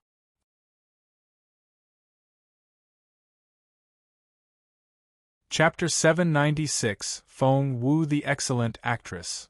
796 Feng Wu the Excellent Actress. At that thought, Feng Wu smiled a little. However, the mask shielded her face from the team leader and two. The team leader shook his head as he watched Feng Wu go out. 5 isn't sharp enough. If he doesn't improve soon enough, 10 is going to replace him. 2 nodded. 10 hasn't been with us long, but he's decisive and relentless, and he's an excellent cultivator, too. He's got a lot of potential. The team leader smirked. Too much potential, actually. 2 darted a strange look at his captain. Was the guy threatened by the newcomer already? Feng Wu headed north after she left the temple. She had taken note of the direction 10 had headed in when the guy left earlier. Feng Wu had planned everything out from the very beginning. And everything was proceeding according to plan. She kept heading north. 10 knew how to track people, and so did Feng Wu. And she was unmatched in her counter-reconnaissance skills. 15 minutes later, Feng Wu spotted 10 in a valley. Crouching down next to a pile of snow, 10 was lost in thought. What's bothering you? Feng Wu patted him on the shoulder. 10 threw a dirty look at 5, then went back to his pondering. Got a lead? Feng Wu sat down with her legs crossed and asked in a casual tone. 10 ignored her. Captain wants you back. The meal's ready. You coming? Feng Wu mimicked the way 5 spoke, and she was doing an excellent job. She could fool just about anyone. It's strange. Finally, 10 began to speak. How so? The track stops here, 10 said to himself. Feng Wu was here and I can detect her scent. But where did she go? She ran away, no? But in which direction? I can only find traces of her coming here, but not. I see. 10 smacked his thigh. She went back. She doubled back to the temple. Feng Wu's hiding in the temple, HNGH. Before 10 could finish what he wanted to say, a sword pierced through his chest. It went in through his back and came out through his rib. Blood dripped from the tip of the cold blade. The pain was excruciating. 10 desperately tried to turn his head. But, whoosh! The sword twisted in his chest. It hurt. You, 10 cried out in disbelief as blood gushed out of his mouth. Drawing back her flaming sword, Feng Wu watched as 10 fell to the ground.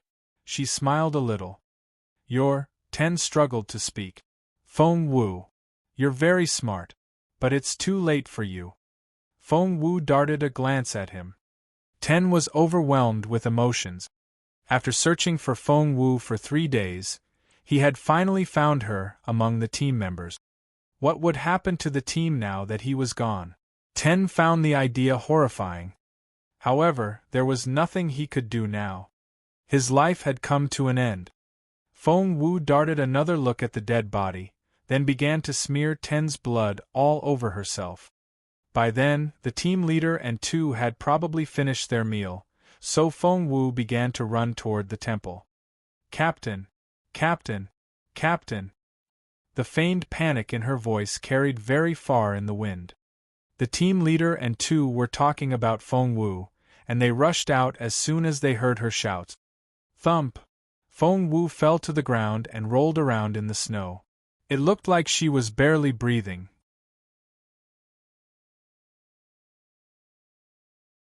Chapter 797, One at a Time.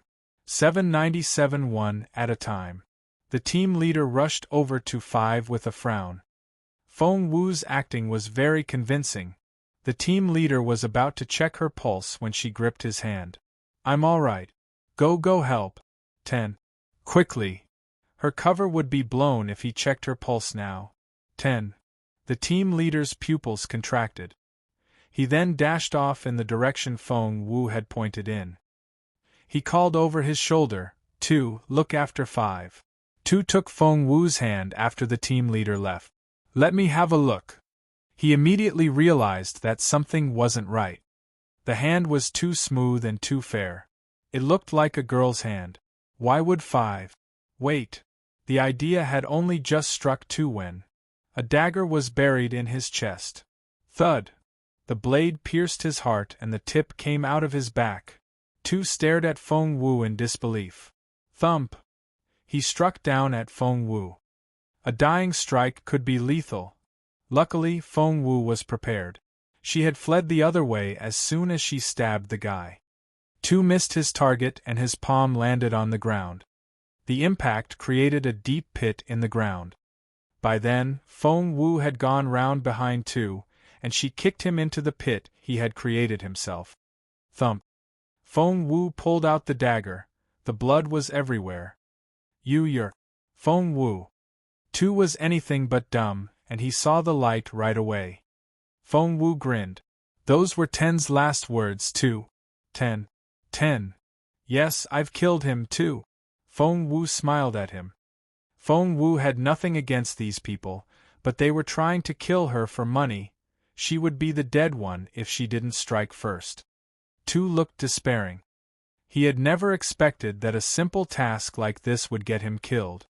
He died shortly afterward. Feng Wu filled the pit with snow. The team leader was the only one left in this group. That guy was a very capable cultivator. Feng Wu couldn't tell exactly what his level was, but she knew that she wouldn't be able to beat him even if she made it to level 6. Although she had poisoned the firewood, judging from the team leader's movements, the poison hadn't taken effect yet. If she tried to take him out now, Feng Wu would be the one who was killed. 5. The team leader returned with Ten's dead body over his shoulder. Seeing 5 on the ground, he rushed over and tried to shake him awake. Feng Wu thought she was going to have a concussion from all the shaking when she opened her eyes. Captain, where's Tu? Isn't he with you? Feng Wu ambushed us. Tu went after her. Feng Wu slowly rose to her feet, swaying a little. How are you doing? The team leader looked pissed. 10, the scout, had been killed. It was only natural that he was displeased. I'll survive. Feng Wu gritted her teeth. She couldn't afford to act too weak now. Her cover would be blown if the team leader checked her pulse. The team leader nodded. Where did they go? Over there. Feng Wu pointed to the west. Feng Wu was injured and we knew right away that she wouldn't get very far. That was why Tu went after her. I think we'll hear good news very soon.